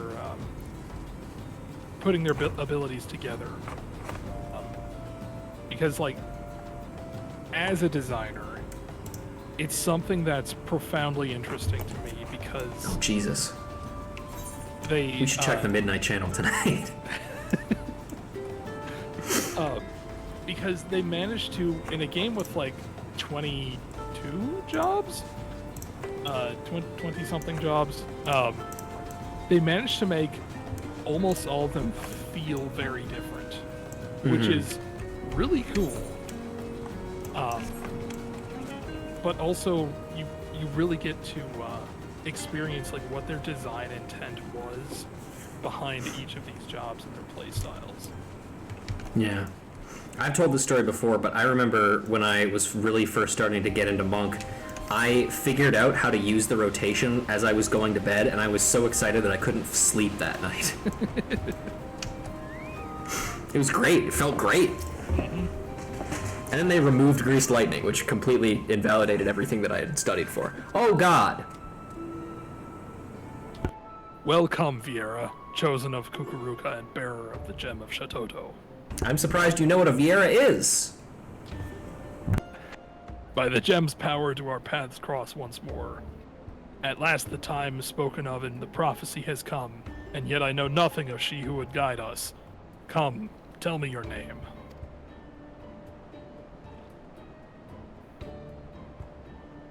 Ruja Lorelei. I am Kazakh Cha, a sorcerer of the Amalja, as were my forebears. I am the fourth of my line to walk this path, which brings me now to this land. As you well know, my kind bear the scorn of the Eldons. It is for that reason that I must remain here, far from the city walls. Great power this one has, but enough is it? Scraw! Kazakh Cha is terrifying to behold, yes, but he's both wise and kind. Good, warm, kind. I love doing Ixal voices. I will never stop doing Ixal voices. These are my brethren in the Black Ruja, and now they are yours as well. For you stand the Ixal, Dozol Melok, and the 269th Order Mendicant of the Kobolds, Daza. You have fed the ethereal currents with the blood of fiends, that the Gem of Shatoto radiates as it does in your presence is proof of your deeds, and a sign of what must yet be done. It falls to me to bear witness to your awakening, and to pass on to you the knowledge entrusted to me. Know that you must face death before your purpose can be fulfilled. I don't want to do that. That sounds scary. It is to the Silent King in Western Thanalan that you must next journey. There too lies a planar fissure, and there too must you slake the land's thirst with the blood of the fiends which surge forth from it. God, that was a weird sentence to say. Yep. Fear not, each of us shall journey to the Silent King, and there convene once more. Seek out first the Ixal Dozol Melok, for your path is destined to first cross with his. When the deed before you is done, the gem of Shatoto shall shine with new brilliance. Cool, but before we do that, I gotta go take a piss. I'll be right back. Alright, have fun. Entertain the chat while I'm gone. Give them facts about the Sega Genesis. Hi chat, did you know that the Sega Genesis is really cool? It has so much, relatively unique audio hardware. I think this is what happened last time. On that note, like, I've been playing Sonic Origins Plus lately. And specifically, since the Plus update came out, I've been playing as Amy. And I played through Sonic 1 and 2 as Amy. I actually finished Sonic 2 earlier today. And Amy is great. The hammer that she has is possibly something that breaks most boss encounters because you're able to hit bosses just slightly outside of their range. But they added cutscenes that have Amy in them. And they're fun. It's a good time. I recommend it. I'm not a huge fan of the changes that they made to the Sonic 3 soundtrack in Origins, but I understand why they had to make them, because several tracks were composed by Brad Buxer, a longtime composer for Michael Jackson, and they were substituted for recreations of the beta tracks before they contracted Michael Jackson for it. So yeah, that's fun. Oh hey, Ruja is moving. Yeah, I'm back. Sorry, I didn't want to interrupt though. Did you guys learn a lot about the Sega Genesis? I hope so. A little bit. You weren't gone that long. That's true. It was mostly Sonic Origins Plus is pretty neat. Cool. I'm enjoying it. That's good. Have you played any? There was new content added to Frontiers as well, wasn't there? Yeah, I've played a little bit of it. Not that much, but they added like challenges for using a bunch of the assets in the open world in sequence, like action chain challenges to like essentially keep a score multiplier going. Mm-hmm. So that's pretty neat. Nice. They also By added the a bunch way- of birthday decorations, which is great. Yeah. By the way, we'll get to this one eventually. I think I've decided on a way we're gonna do this, and it's the lame way, but I don't really care.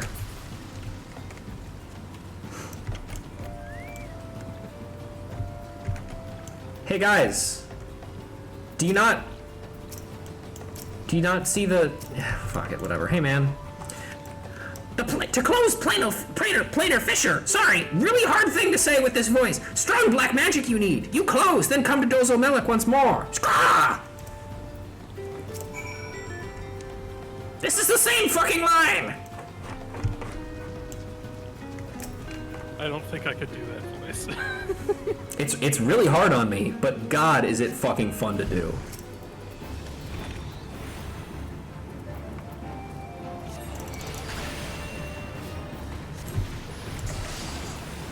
Oh wait, I should get out of that.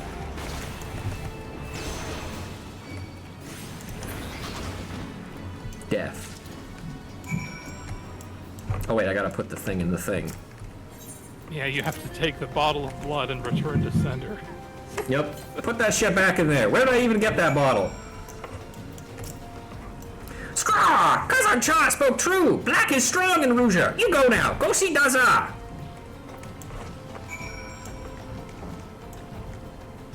Did you guys really not fucking see that? They're brass blades. They didn't get paid enough to see it. Yeah. Or they didn't get paid by the... Or rather, they didn't see that anything they could steal off of them. Yeah, that makes more sense.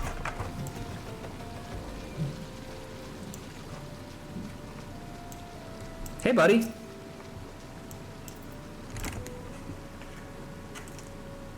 Here lies the planar fissure, rift, tear, fissure. Use the power within you to seal it. Same line? Same line. He looks like he's taking a bath. He needs it. I mean, Well, actually, you know what? Probably been a minute. Considering where kobolds live, like, right outside their house is, like, a hot springs, they're probably decently groomed. That or they take dust baths like chinchillas. Mm-hmm. Was that a cat I just heard? Was that Nina? No, that was a child. What Who was, the hell? So, fun fact, the walls in my apartment complex are unfortunately very thin, and I am also right next to the hallway that leads to the washing machines. So when people take their kids there to do their washing, I can hear them. All of them can hear your insult voices. Good. Maybe they'll fucking go away then. And on a related note, once again, there was in fact a child screaming from the hours of 11 a.m. to 1 p.m. today. Of course. That's how you can tell time is still flowing normally. Yeah, especially on a Saturday. It is as Kazakh Cha foretold. You are chosen, Ruja. You must return to him now. Yes, yes, return and tell Kazakh Cha the deed is done. Ended, over, done. Oh, he's right over here. Cool.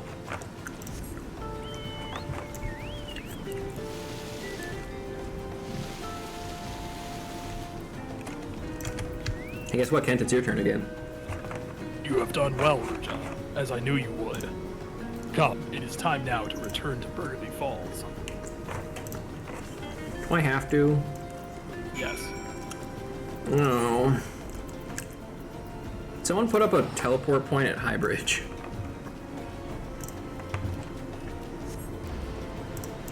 This is one of the reasons why I don't like the ARR Black Mage quests, because they always make you go back to the falls.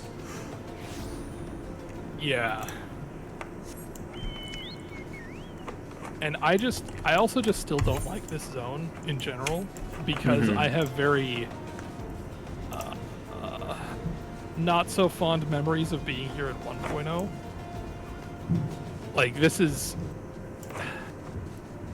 I remember going here and trying to do leave quests, because that was the only content the game had. And you would sometimes get one where you have to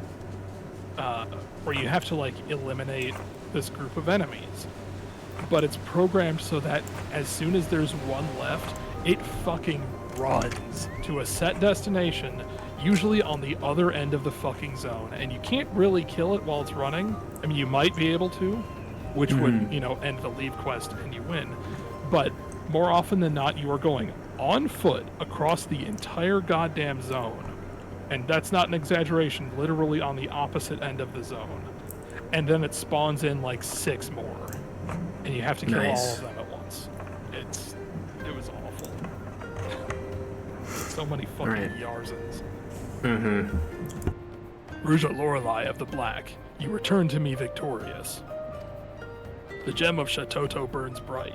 You are indeed the heiress to a dark and ancient power, as Kukuruka foretold. I am reminded of a prophecy of my great-grandfather uttered years ago, long ago. When 4 magi meet in a barren land, black powers of Eld woven by their hand, shall see the fate of wickedness made stark, and the path to light shall be lit by dark. The black powers of Eld require no explanation, and know that wickedness refers to the evil birthed by the void. That the seal holding the void gate shut will falter and fall is beyond doubt. Yet your deeds speak of determination and ability, and in them I spy hope. I have learned all of you that I must. I bestow upon you the knowledge kept by my line.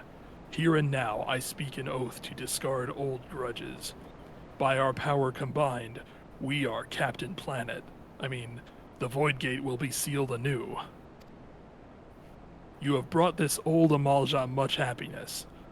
Few believed the words of my great-grandfather. He was mocked and ridiculed, and worse, ignored.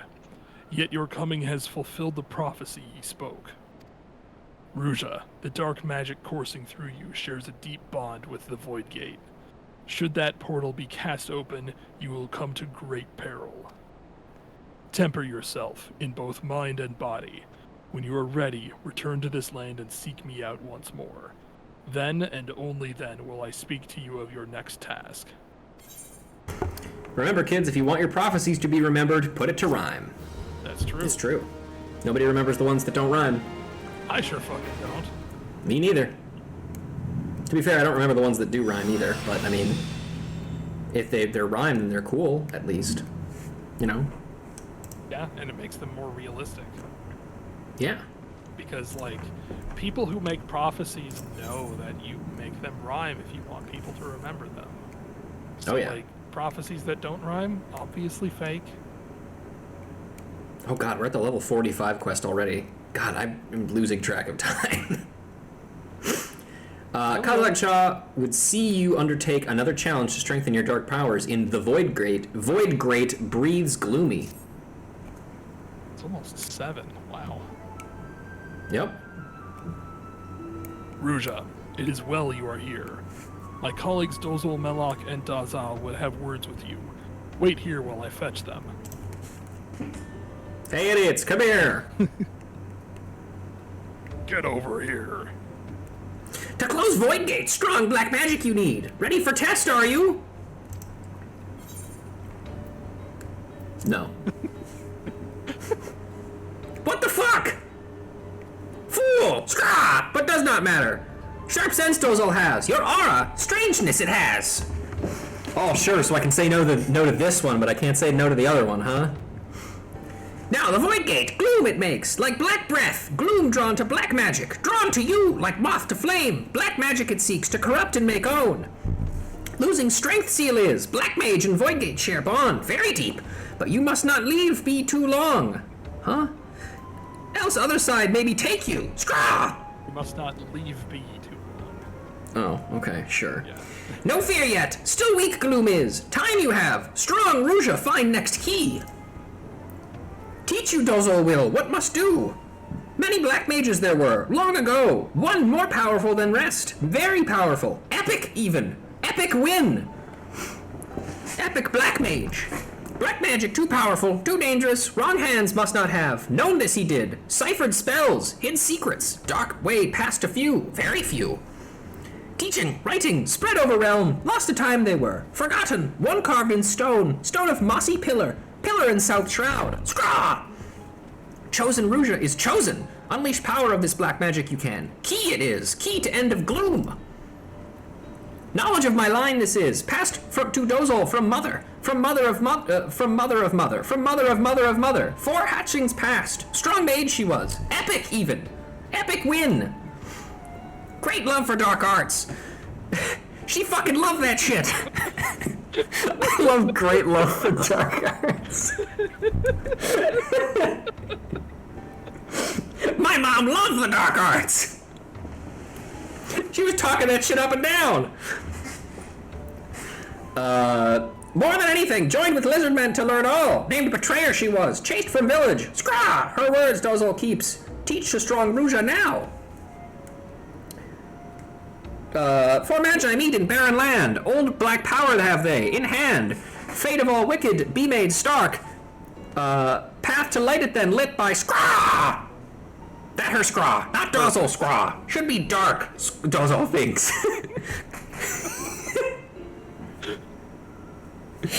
I love the Ixals so much. Good words, deep words, bring Dozal here they did. To pass on, not Dozal alone. Others come too, other mages. Birdmen, lizardmen, whatever the fuck the kobold is. No matter, I'll wait for strong Ruja. Strong mind you have, and heart. Help you, Dozal will. Go to Gridania you must, to Earth's gift. Near pillar lurking beasts there are. Slay them you must, no need to fear beast. Strong Ruja is strong. Daza! Strah! I too am here to lend you my aid. Help, hand, aid. I too am here.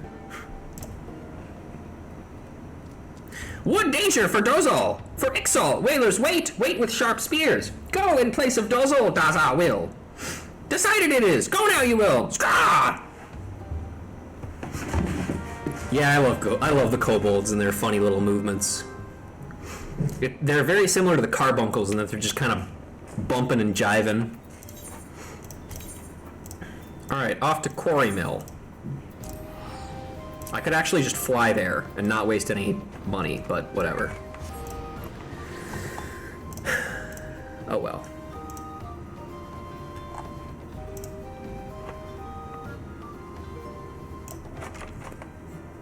If I ever went to FanFest, I would endeavor to make a kobold cosplay or Tonberry. Oh yeah, Tonberry cosplay would be perfect because then you can legally go stab people. Yeah. Make use of my lack of height. I mean, yeah, there you go.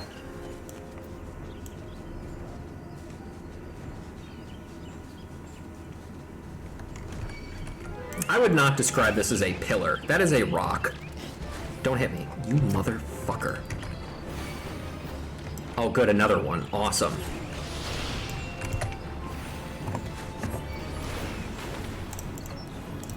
Why don't you guys fuck off? I'm just gonna get hit. I don't even care.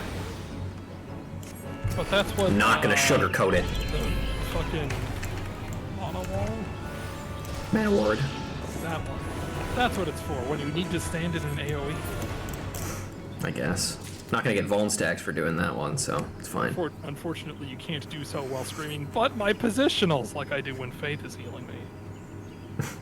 That's why I say, "But my casts!" A stone pillar covered in moss rises here. The gem of Shitoto shines bright, revealing an inscription in the stone. As you approach it, you hear a voice ring out. By the gem thou bearest, shall the great and dark power of Eld be bestowed upon thee. But those who seek this power must first prove their worth. Behold, the gloom that would be thine undoing cometh. Slay the glooms encroach by thy hand. Only then shall the umbral wisdom of the ages be gifted unto thee. This is a duty of level 49. Your level will be sent down. Wow, it says all that on the pillar? That's weird. Hi!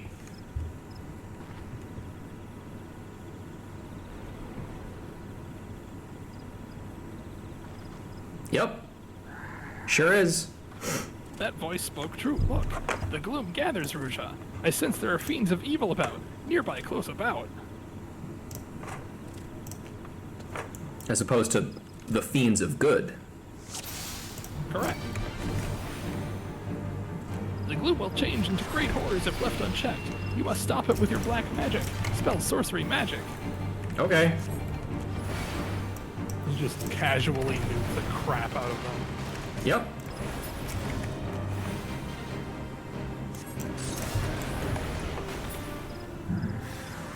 Ah, fuck.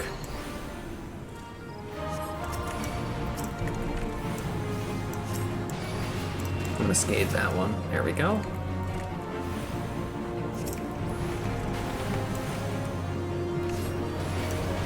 Oh, come on.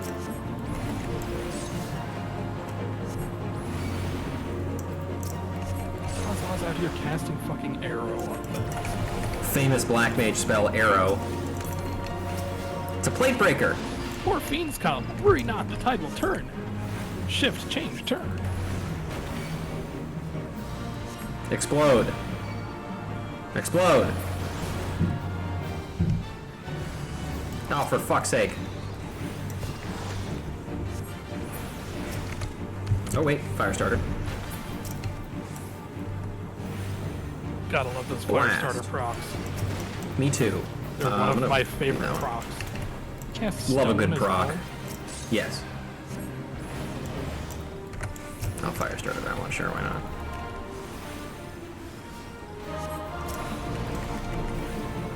How the fuck did that one spawn? That's not fair. Do not falter, Ruja. We must endure, rally, persevere, endure. See that?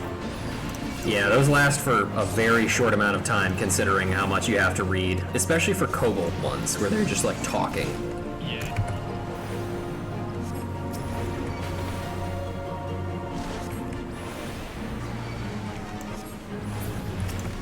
Explode!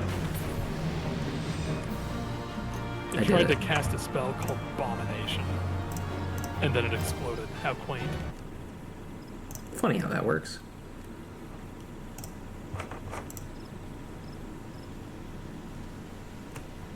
You ever get imbued with knowledge by a mossy pillar? Only on the weekends. Well fought. The gloom is scattered. Scattered is the gloom. Let us return to Burgundy Falls. Yes, yes, Dozel Melloc awaits us. You, me, us. Alright, I'm gonna do something sick here. I'm actually gonna teleport to Camp Tranquil instead of Camp Drybone. And I'm just gonna fly to Burgundy Falls. This is what we call a pro gamer move. Exactly. Oh, I thought it was tension for a second because the sun is in my eyes and I can't exactly see, but I thought it was tension. That would have been really funny.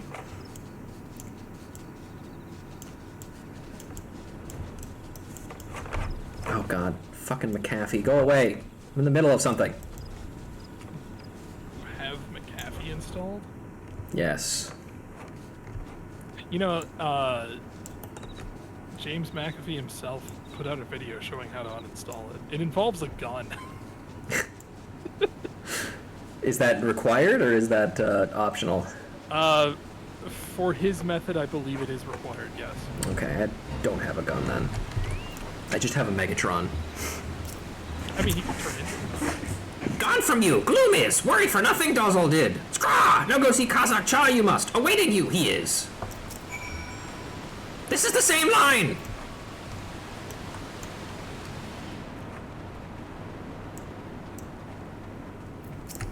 Hi. The gods are good to return you unharmed. The gloom which threatened to taint this world does so no more, and I sense the darkness within you is reborn with a new power. Wield it well, Ruja of the Black, and make it a tool for our ends. Do that, and as the prophecy speaks, the way to light shall be lit by the dark before you.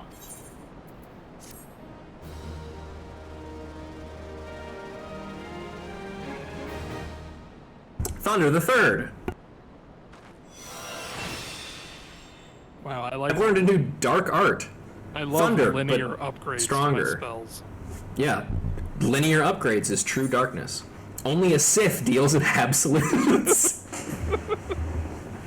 Damn it.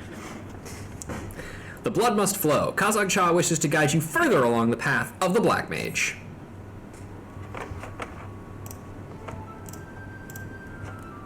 Ruja of the Black, our brother Daza has words for you. Pray wait a moment for him to revive. He has short Kazakh. legs, you see. Get the fuck in here, Daza. You have reclaimed the key from the depths of the shroud. Wood, forest, shroud. That's an interesting one for them to reiterate, because they usually don't do that with proper nouns. Mm-hmm. Anyway. Yes, you have done well. Very, very well.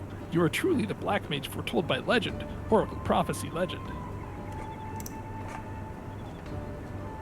It was such a legend of my people that brought me here to this Thanalan. Such is what legends do. When four magi meet in a barren land, black powers of Eld woven by their hand shall see the fate of wickedness made stark, and the path to light shall be lit by dark. Black shadow dark. You have heard these words before, yes, yes. Here I found Kazakh Cha and Dozel Melloc.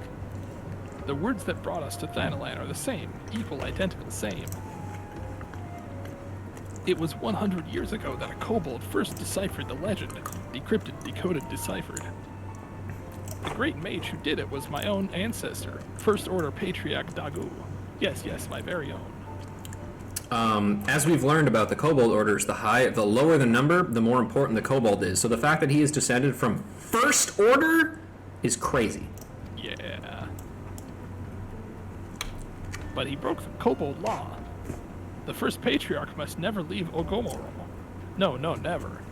But leave he did. He set out from Lenosha to pursue this legend. And for that he was named traitor, betrayer, turncloak, traitor. None were drawn to the words of Dagu. No, not a single kobold soul. They ignored his words, but when I first heard them I felt strange, peculiar, odd, strange. I felt I must do something. I could not simply be idle. I too left Lenosha, just as Dagu before me. Yes, and I have come here to Thanalan. Now I see the legend is real. Yes, the words of kept by Kazakh Cha, Dozal Melok, and myself are true. You have appeared. That is no coincidence. No, none at all. I am a kobold. Yes, I am, and we kobolds are good at finding things. Treasures, trinkets, things. I will help you where I can. Dagu left behind many things when he left. Yes, many things. I was given a stone tablet. The others in my family thought it rubbish. Dross refuge rubbish. Its surface has many scratches, you see. Yes, many. But I sense in it a great power. Here, it may give some... your gem, the light. It is illuminating the tablet. The scratches are... growing? Mighty Titan, those are no scratches. No, not scratches at all. They're carvings, words. Know thee, brave keeper of Shatoto's light, as these very words wax plain to thy sight. The seal, what was cast, doth shudder and sigh, and the void gate's dread sundering draws nigh. To ward against the creeping of the gloom, thou needst great garb to stay any doom. To this sacred ware thy thoughts must now tend, unto thy black command darkness shall bend. This tablet was more important than I ever imagined. Yes, much more. It seems to say one who would close the void gate must first find this sacred garb, gear, armor, garb. And the names of places are written here as well. Yes, these 4 places I know. You would do well to set out and gather the first 3 relics. Why only the first 3? Legend speaks of this. It holds that an offering of blood must be given to the planar fissures, the blood of those who have lived life steeped in the black. Only then can the relics be won. Here, take with you an offering of my blood, Ruja. Eat Dozal's blood too, you two! Take quick! Scraw, before change mind! And here is mine. Me, mine. Me, mine. Wow, that's... I would entrust it to no other. But be warned, one does not simply walk into these places. There are great dangers waiting. Do be careful. Yes, very careful.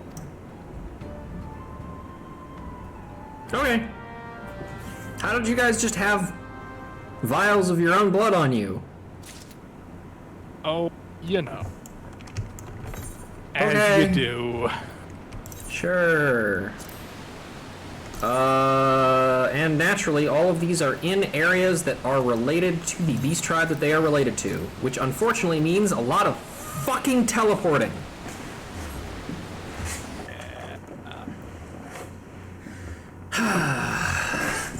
Damn it. Whatever.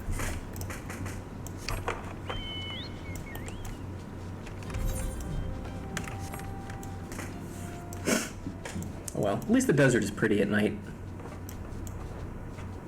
Yeah, probably just as lethal, though. Yeah. Because, like, deserts get really cold at night. Yeah. I always thought that was like very strange. Anyway, Kazakh Cha's blood, this malodorous lifeblood of the Amalja Black Mage, is so dark a red it almost appears black. Like the mage. Yeah. That you are. And he is as well. Wizard's gloves. Not even, like, a fight happens there, too. Yep. I guess you already Technically have it's- all the blood you need. Yeah, and also the other thing is like all of these are in areas that have level like 47 plus guys.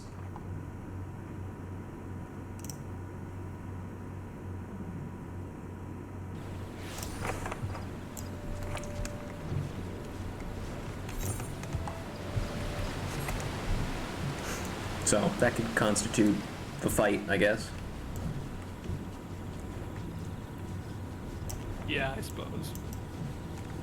Because back before you even had, like... Oh, god damn it. Go away. Like this, except the entire way in. Yep.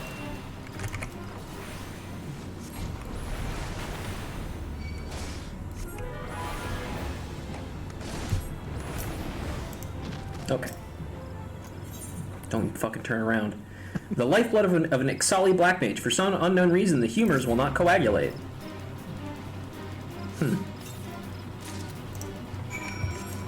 Really makes you think. Sure does. Put on my wizard slacks. And off to Camp Overlook.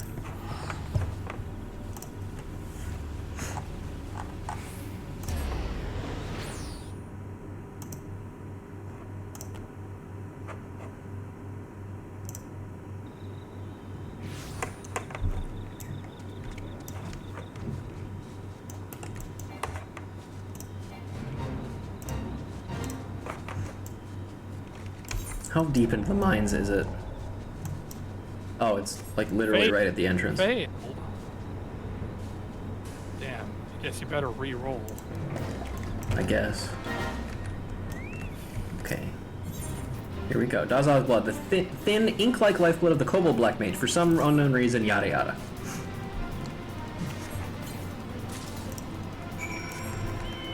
Stealth 100. Yep. And now I have to go back to fucking Camp Drybone.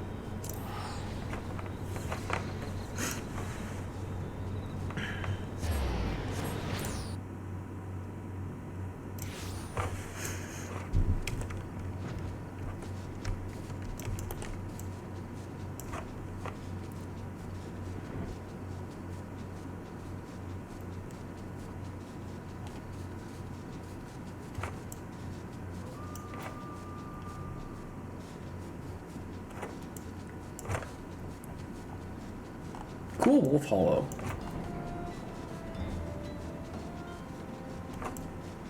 I think it's a nice touch that the glowing crystals in the background are very blurred. Mm-hmm. Really gives off the impression that they're way the fuck out there. Oh yeah. Hey buddy. I had no doubt you would return triumphant. Yes, no doubt at all. I had doubts! Brave the logging grounds you did! Great strength you have! Shra! I have awaited your return, Ruja. I have learned where it is that the fourth relic of our forebears rests, the land known as Thal's Respite. There, too, lies a planar fissure into which the blood of the fiends it births must be poured.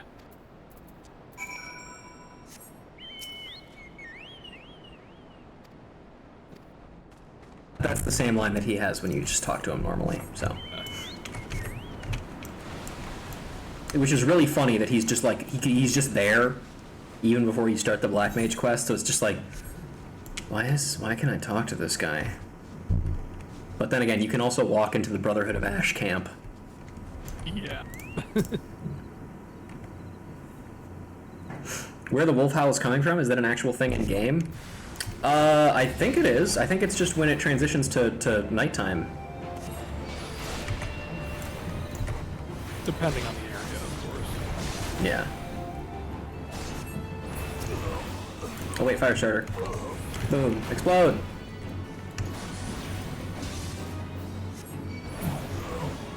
Another one. Explode!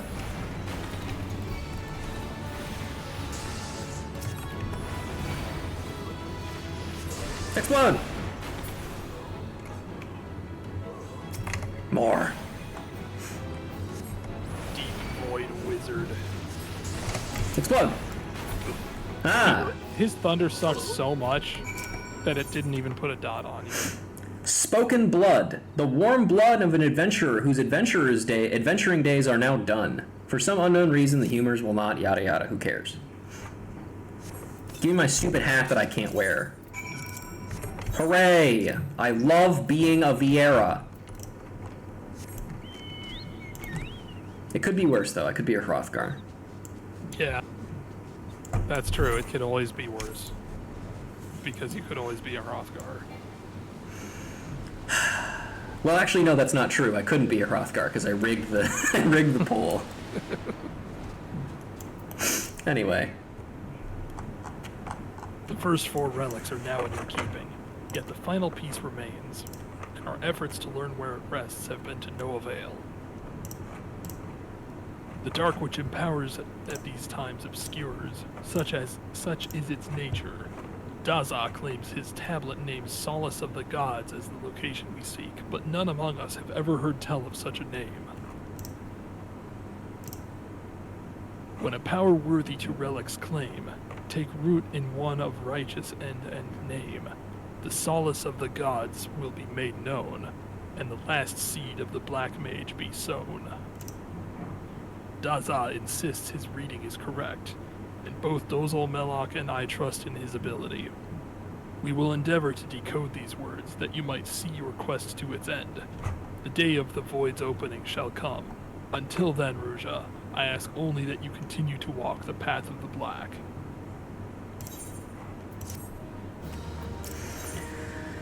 Always bet on black. Kazan Shah awaits you with news. You have gathered the first 4 relics, Ruja. Artifacts. That is no small feat. Yet I fear little time remains. If the tablet of Daza's great ancestor is to be believed, there is yet one more.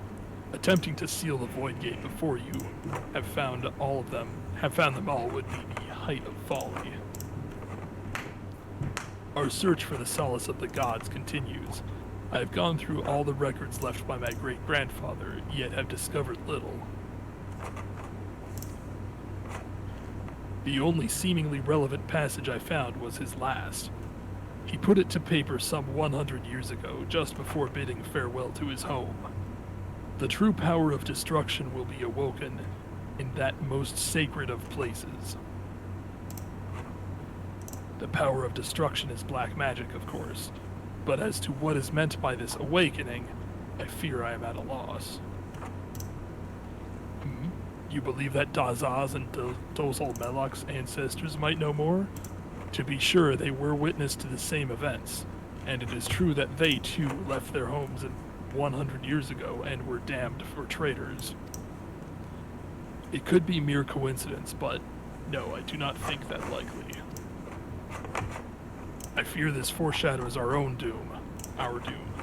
Should you find aught else, I beseech you to tell me at once. I will also continue the search for answers.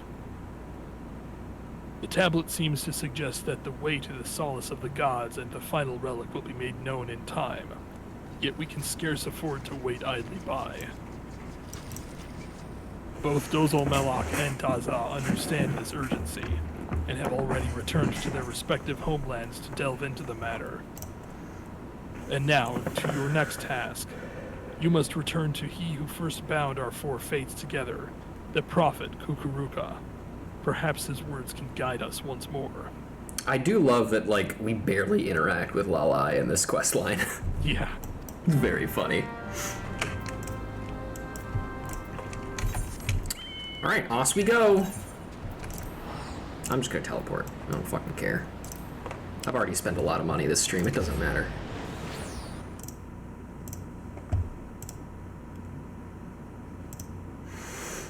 I do appreciate that, like, even though they removed the cap on how expensive it is to teleport, it's pretty easy to offset that just, like, in doing daily stuff. Mm-hmm.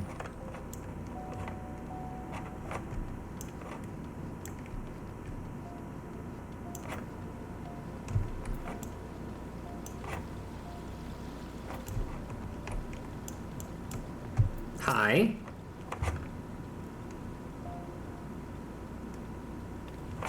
Please, you must help me. Kukuruka has disappeared. Oh, shit. That man is no messenger of Naldthal. He is a miscreant and a charlatan, one guilty of the most heinous of crimes. None had seen him for days. I became worried and entered his chambers to see that he was well, though he prohibited me from doing so. Within I found only evidence of his deception. The records he had hidden were damning. I now know why he was condemned as the greatest criminal of his day. 100 years past, he conspired with Magi from the Beast Tribes to summon a creature known as Barbatos, a monstrosity that was meant to destroy all of Eorzea. Their plot was discovered by the Order of Naldthal, and the Void Gate was sealed before Barbatos could emerge. Kukuruka was cast into the Marasaja pit for his crime, where he was to rot until his last breath. The Order was loath to let word of this spread, fearing others might someday seek to succeed where Kukuruka failed, and so they left no record of the plot, save a few inscrutable documents, parchments illegible only to those whom the secret was known. These were the last words I found among the scribblings. 4 is the answer. 4 spells of black. 4 artifacts of Eld. The blood from 4 races. By 4 alone shall the true power of destruction be woken from the Void Gate. Urusha, black magic is not the key to sealing the Void Gate. It is the key to opening it. Kukuruka used us to revive this dark art and now means to finish off what he began a century ago. What fools we were to believe his lies. I don't recall agreeing to shit. Please, Ruja, you must stop him before it is too late. Hurry to Nald's reflection in Southern Thanalan. Go back to that place you were literally just at. Hang on, let me put my glasses on. I literally didn't read any agreements to agree to them. Where are my glasses? There they are. Now we're better.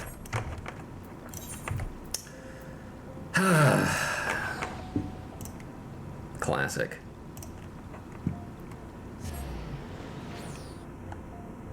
Don't you just love going across the world constantly? Not for money.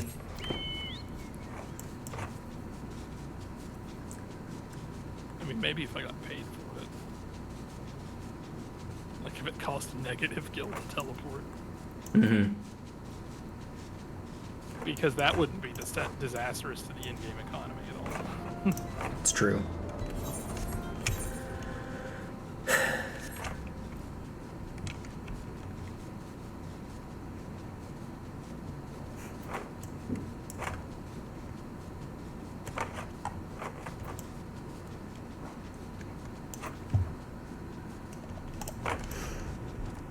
Oh, wait, yeah, you're right. Oops, my bad. I'm supposed to go to Southern Thanalan, and I gotta go to Little Alamigo. I'm sorry, Otaku, I can't read. I've been lying to you this entire time.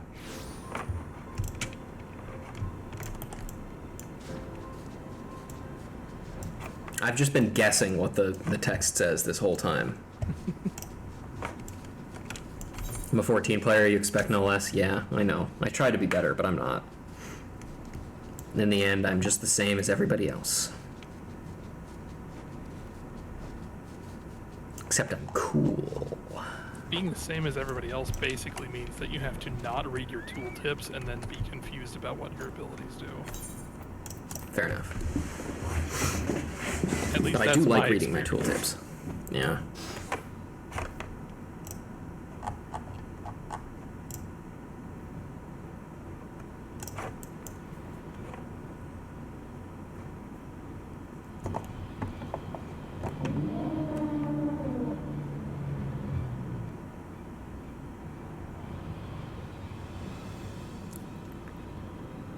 Look at that fucking urn.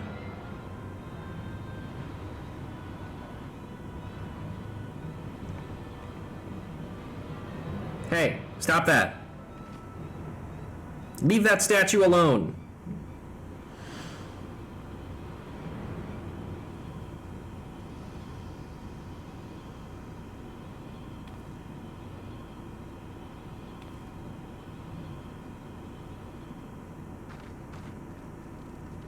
Onwards, my warriors.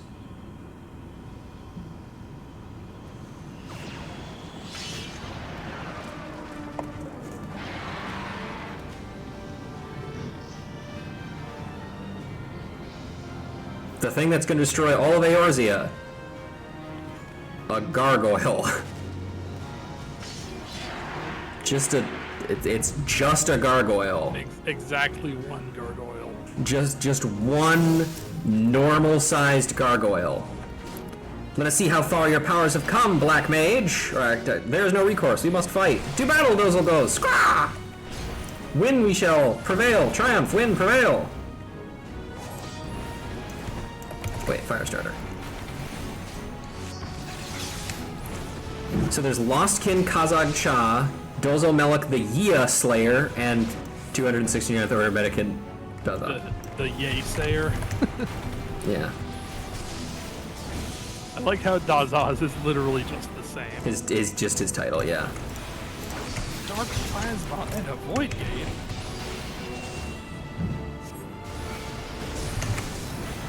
No, No, the Void Gate has opened too far. Other fiends have emerged. Not for long, it fucking won't. Time to Mage of cast the Black. AoE spells. The Void Gate looms before you. You must seal it.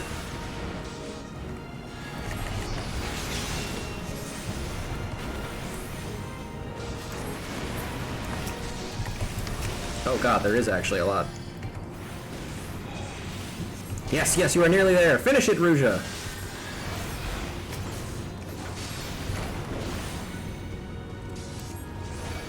Stop casting that spell.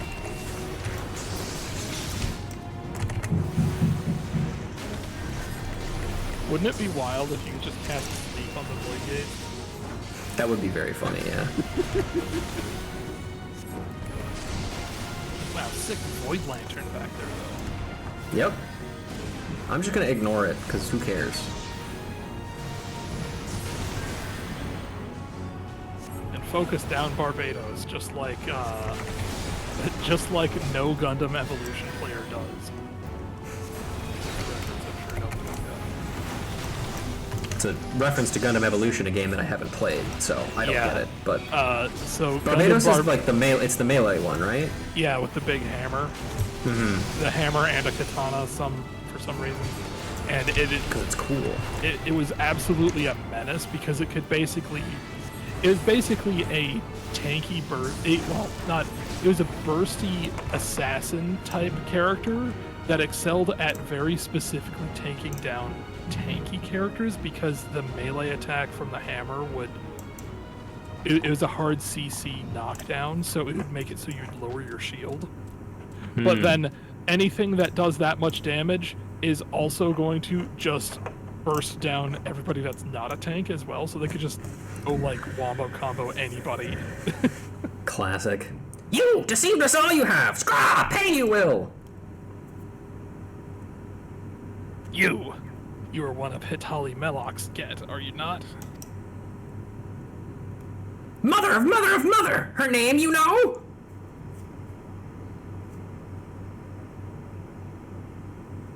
And you, Amalja. Yes, you are one of the line of Kazibcha. I can see it. And Kobold, through your veins courses the blood of Dagu, does it not?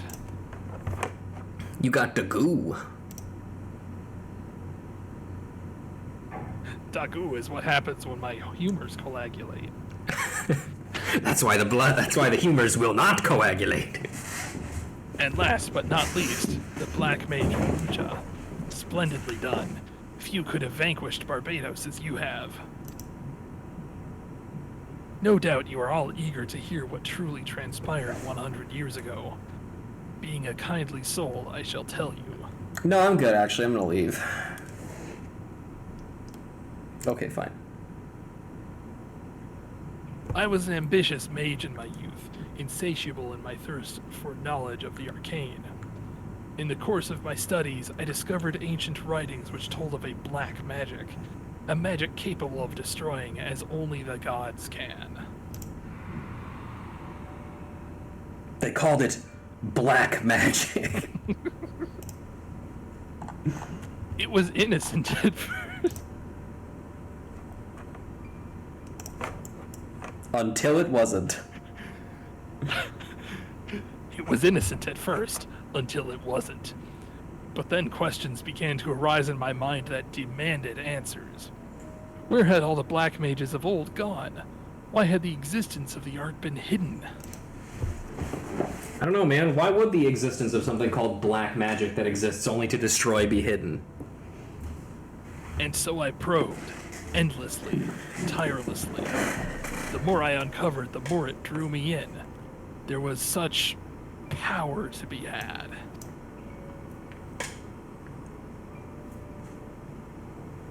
I was not merely ambitious. I was also vainglorious. I desired recognition, deference. By accomplishing that which no other could, I sought to make my legacy an eternal one.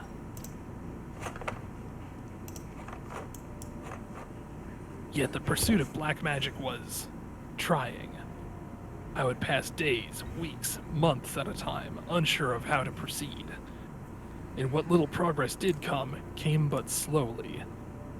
It was then that I met your ancestors.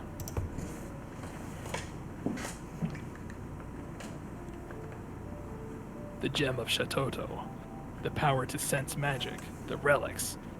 All of these things I owed to them. With their vast knowledge, the slow crawl of my studies turned to leaps and bounds.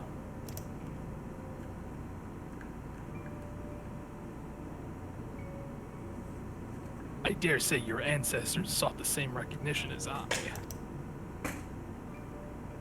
Kazib Cha, ridiculed by the Amalja for his ingenious analyses of worldly phenomena. Hetali Melok, named a pariah for not sharing in the small-minded prejudices of the Ixal.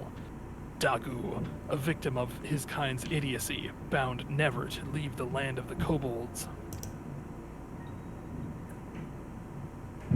We toiled together, learning what we could, and learn we did. Much and more, imagining we had gleaned all that was to be known. We prepared to hold the dark right, what we believed would restore black magic to its fullest expression. I do not know what came over me. Blinded by my own lust for power, I altered one of the incantations. It was arrogant, foolish.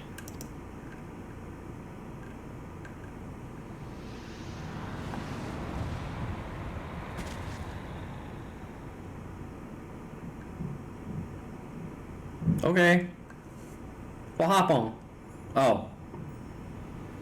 Our command over the ancient powers we summoned was lost. I watched as the chaotic ether washed over my friends, ripping them apart, only to fuse them together into an abomination. No, you couldn't mean that thing we just saw.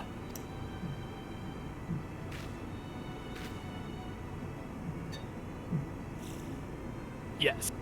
When I saw what my hubris had created, I mustered all of my strength to see Barbatos sealed behind the Void Gate.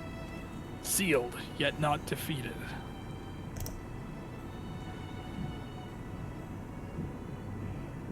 Yet I felt myself corrupted by the ether, and was unsure whether I could hold my powers in check.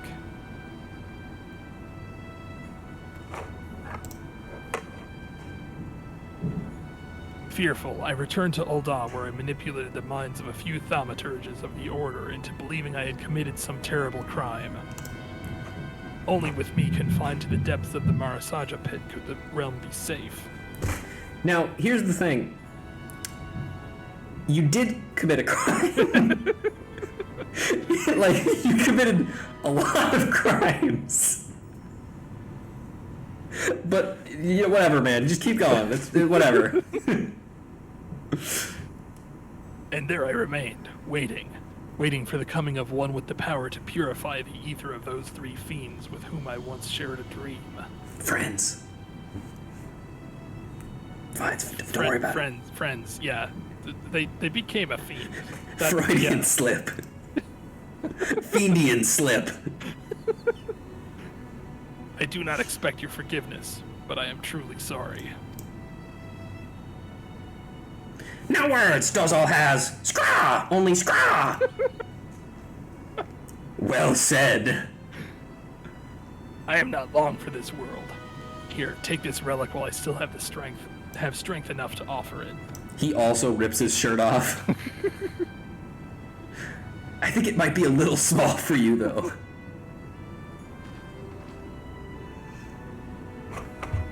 The fifth artifact? Yes, the fifth.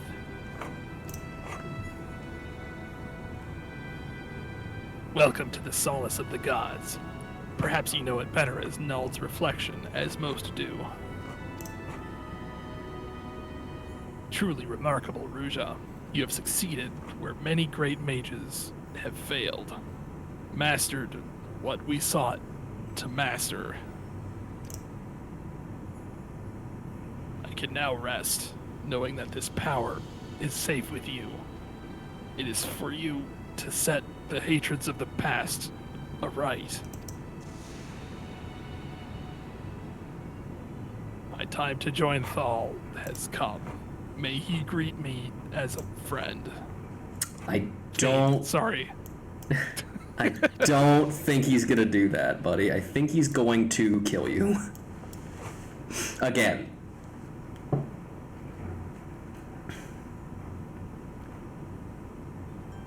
Hey, Flame Private back there, did you see all that shit? Man, I don't get paid enough. Go home. It's so funny. It reminds me of one of my favorite, like, random lines you can get in Batman Arkham Asylum when you're wandering around areas that, like, you've cleared. Arkham guards are like, man, this is not worth $12 an hour. It's like, oh god, they get paid minimum wage to work at Arkham Asylum. Could you imagine? I would... Oh god. How much would you have to get paid for working at Arkham Asylum to be, like, worth it? I think it depends on the comic continuity version, because some versions of Arkham are, like, better than others. Because, like, the, like, Lego game ones and Arkham Asylum game ones are just like, yeah, this place sucks. It's fucking miserable. Yeah. But then, like, other ones where like, the point of Arkham Asylum is actually like, hey, we'd actually like to try and help these people. And, like, when people write Batman villains as they can actually be redeemed, then I would be okay with working there, because maybe they wouldn't kill me. But anywhere else, I'm just like, no, I'm gonna die. Hey, buddy. Then it is over. Finished, ended, over. We did all we could, and the souls of Kukuruka and the others have been saved. That's a Furmanism. Continue. What? Don't worry about it. It's a TF Wiki thing. The legends carried by my forebears have their final chapter written this day. I confess there is a sadness in that. I am proud to call you friend, Ruja. Brethren, sister, friend. Now and always, no matter how divergent our paths from here. Yes, you are a true mage of the black now. Pray grace we kobolds in Lenosha with your presence someday. But not in the kind where you kill us. Anyway, while I read this, you can take the time to look up Furmanisms on TF Wiki. Century-old plan this was. Fulfill this purpose, Kukuruka did. Mother of mother of mother, forgiven Kukuruka she has. Scraw! Think so, Dozzle does. Finished this story is. Had much fun, Dozzle did. Like mother of mother of mother. Grand fun she had, getting ripped apart and fused into a horrible monster. Dozzle hopes. Farewell, Ruja. We meet again someday, Dozzle hopes. Scraw! Transformers Anyways. writer Simon Furman is infamous among fans for dialogue concepts that are frequently retrod. Such repeated phrases are known informally as Furmanisms. I understand now. Mm-hmm. This is a large page. Oh yeah. And do you like how even the notes are in all caps? Yes. But yeah, the one in question is, of course, it is over, finished. Yes. To think, Kukuruka carried that anguish 100 long years. How did he live that long, by the way? Is it the void? Probably. Whatever. His crime was born of the hubris of youth, yet his atonement came from the wisdom of old age. His soul has found peace, and it is not our place to linger and disturb it. Come, pray return to the Burgundy Falls. They should start giving us out Burgundy Falls Etherite tickets. I'm just gonna fly there. It's fine. Let's see. What's my favorite Furmanism? And then the flight ceiling says, fuck you. yeah, alright, it's fine. Let's see. I like cannot, will not. That's one that comes up pretty often.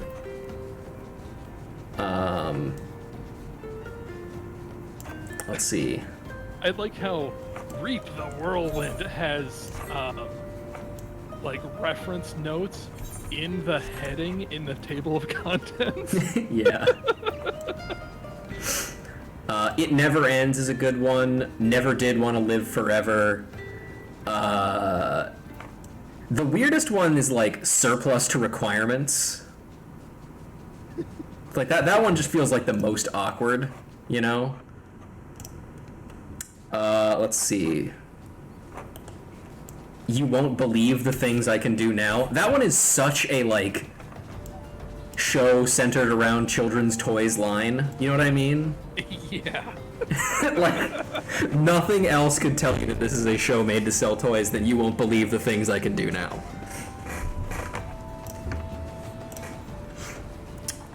Let's see.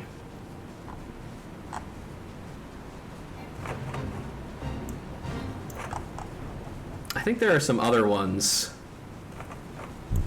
Oh yeah, in the notes, he also uses repeated sound effects. Grimlock gives a stellar example of some favorites during War Within after he chases after Prime and Megatron. Spoom used to be quite common, although it has stopped appearing since some fans decided it was so awesome that they asked Simon in person to use it more. Thankfully, though, Transformers still have a tendency to die with a good old SHIOG! More than once predicated by a truncated "got to" as their final words.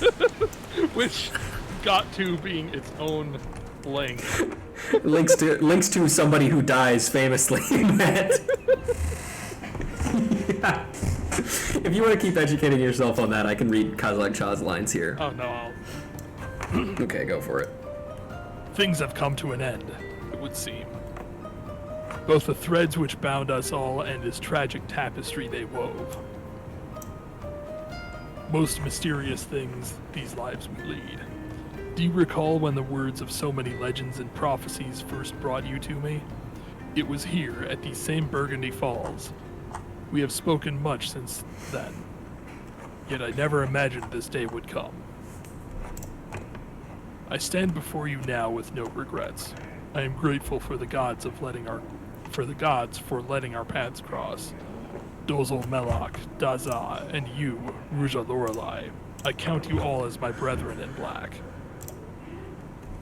Together, we have seen the souls of our ancestors given peace, and I, too, now feel a happiness I have never known. You have become a true Black Mage, my friend. And more than that, a true friend, Black Mage. That's a good line. I like that one. Let the dark art we share be a symbol of our bond, and that undying, in shadow or light, by day or night. It never ends. In the words of famous historical black mage Simon Furman. And now we learned Flare, a spell I will not use for, I would say, maybe about 20 levels or so. Yeah. But once you start being able to do flares, like regularly good. in your duration, oh boy, that is like getting off one of those triple flares during Stormblood is one of those like dopamine hit moments. Mm-hmm. And ta-da! Our normal caster gear is on. Career opportunities. And with that, we have done the job quest for every job currently available in A Realm Reborn. And I helped. Yes, you did. Well, we are at about 4 hours now, so we're not going to do minor today. But that's okay. I had a good time. Kent, did you have a good time? I did. I haven't been on Excellent. this stream in a while, It has been a while. so it's good to be back. And I fucking love video games. Holy shit. Me too. I also really like Monk. Yeah. But, let's see. Is there anything else? I don't think there's too much else to really talk about right now. So I'm just gonna go ahead and do this and transition us off to the old end screen. Well, hey guys, thank you very much for watching. Kent, thank you for joining me today. I don't know if you have any thing you'd like to plug.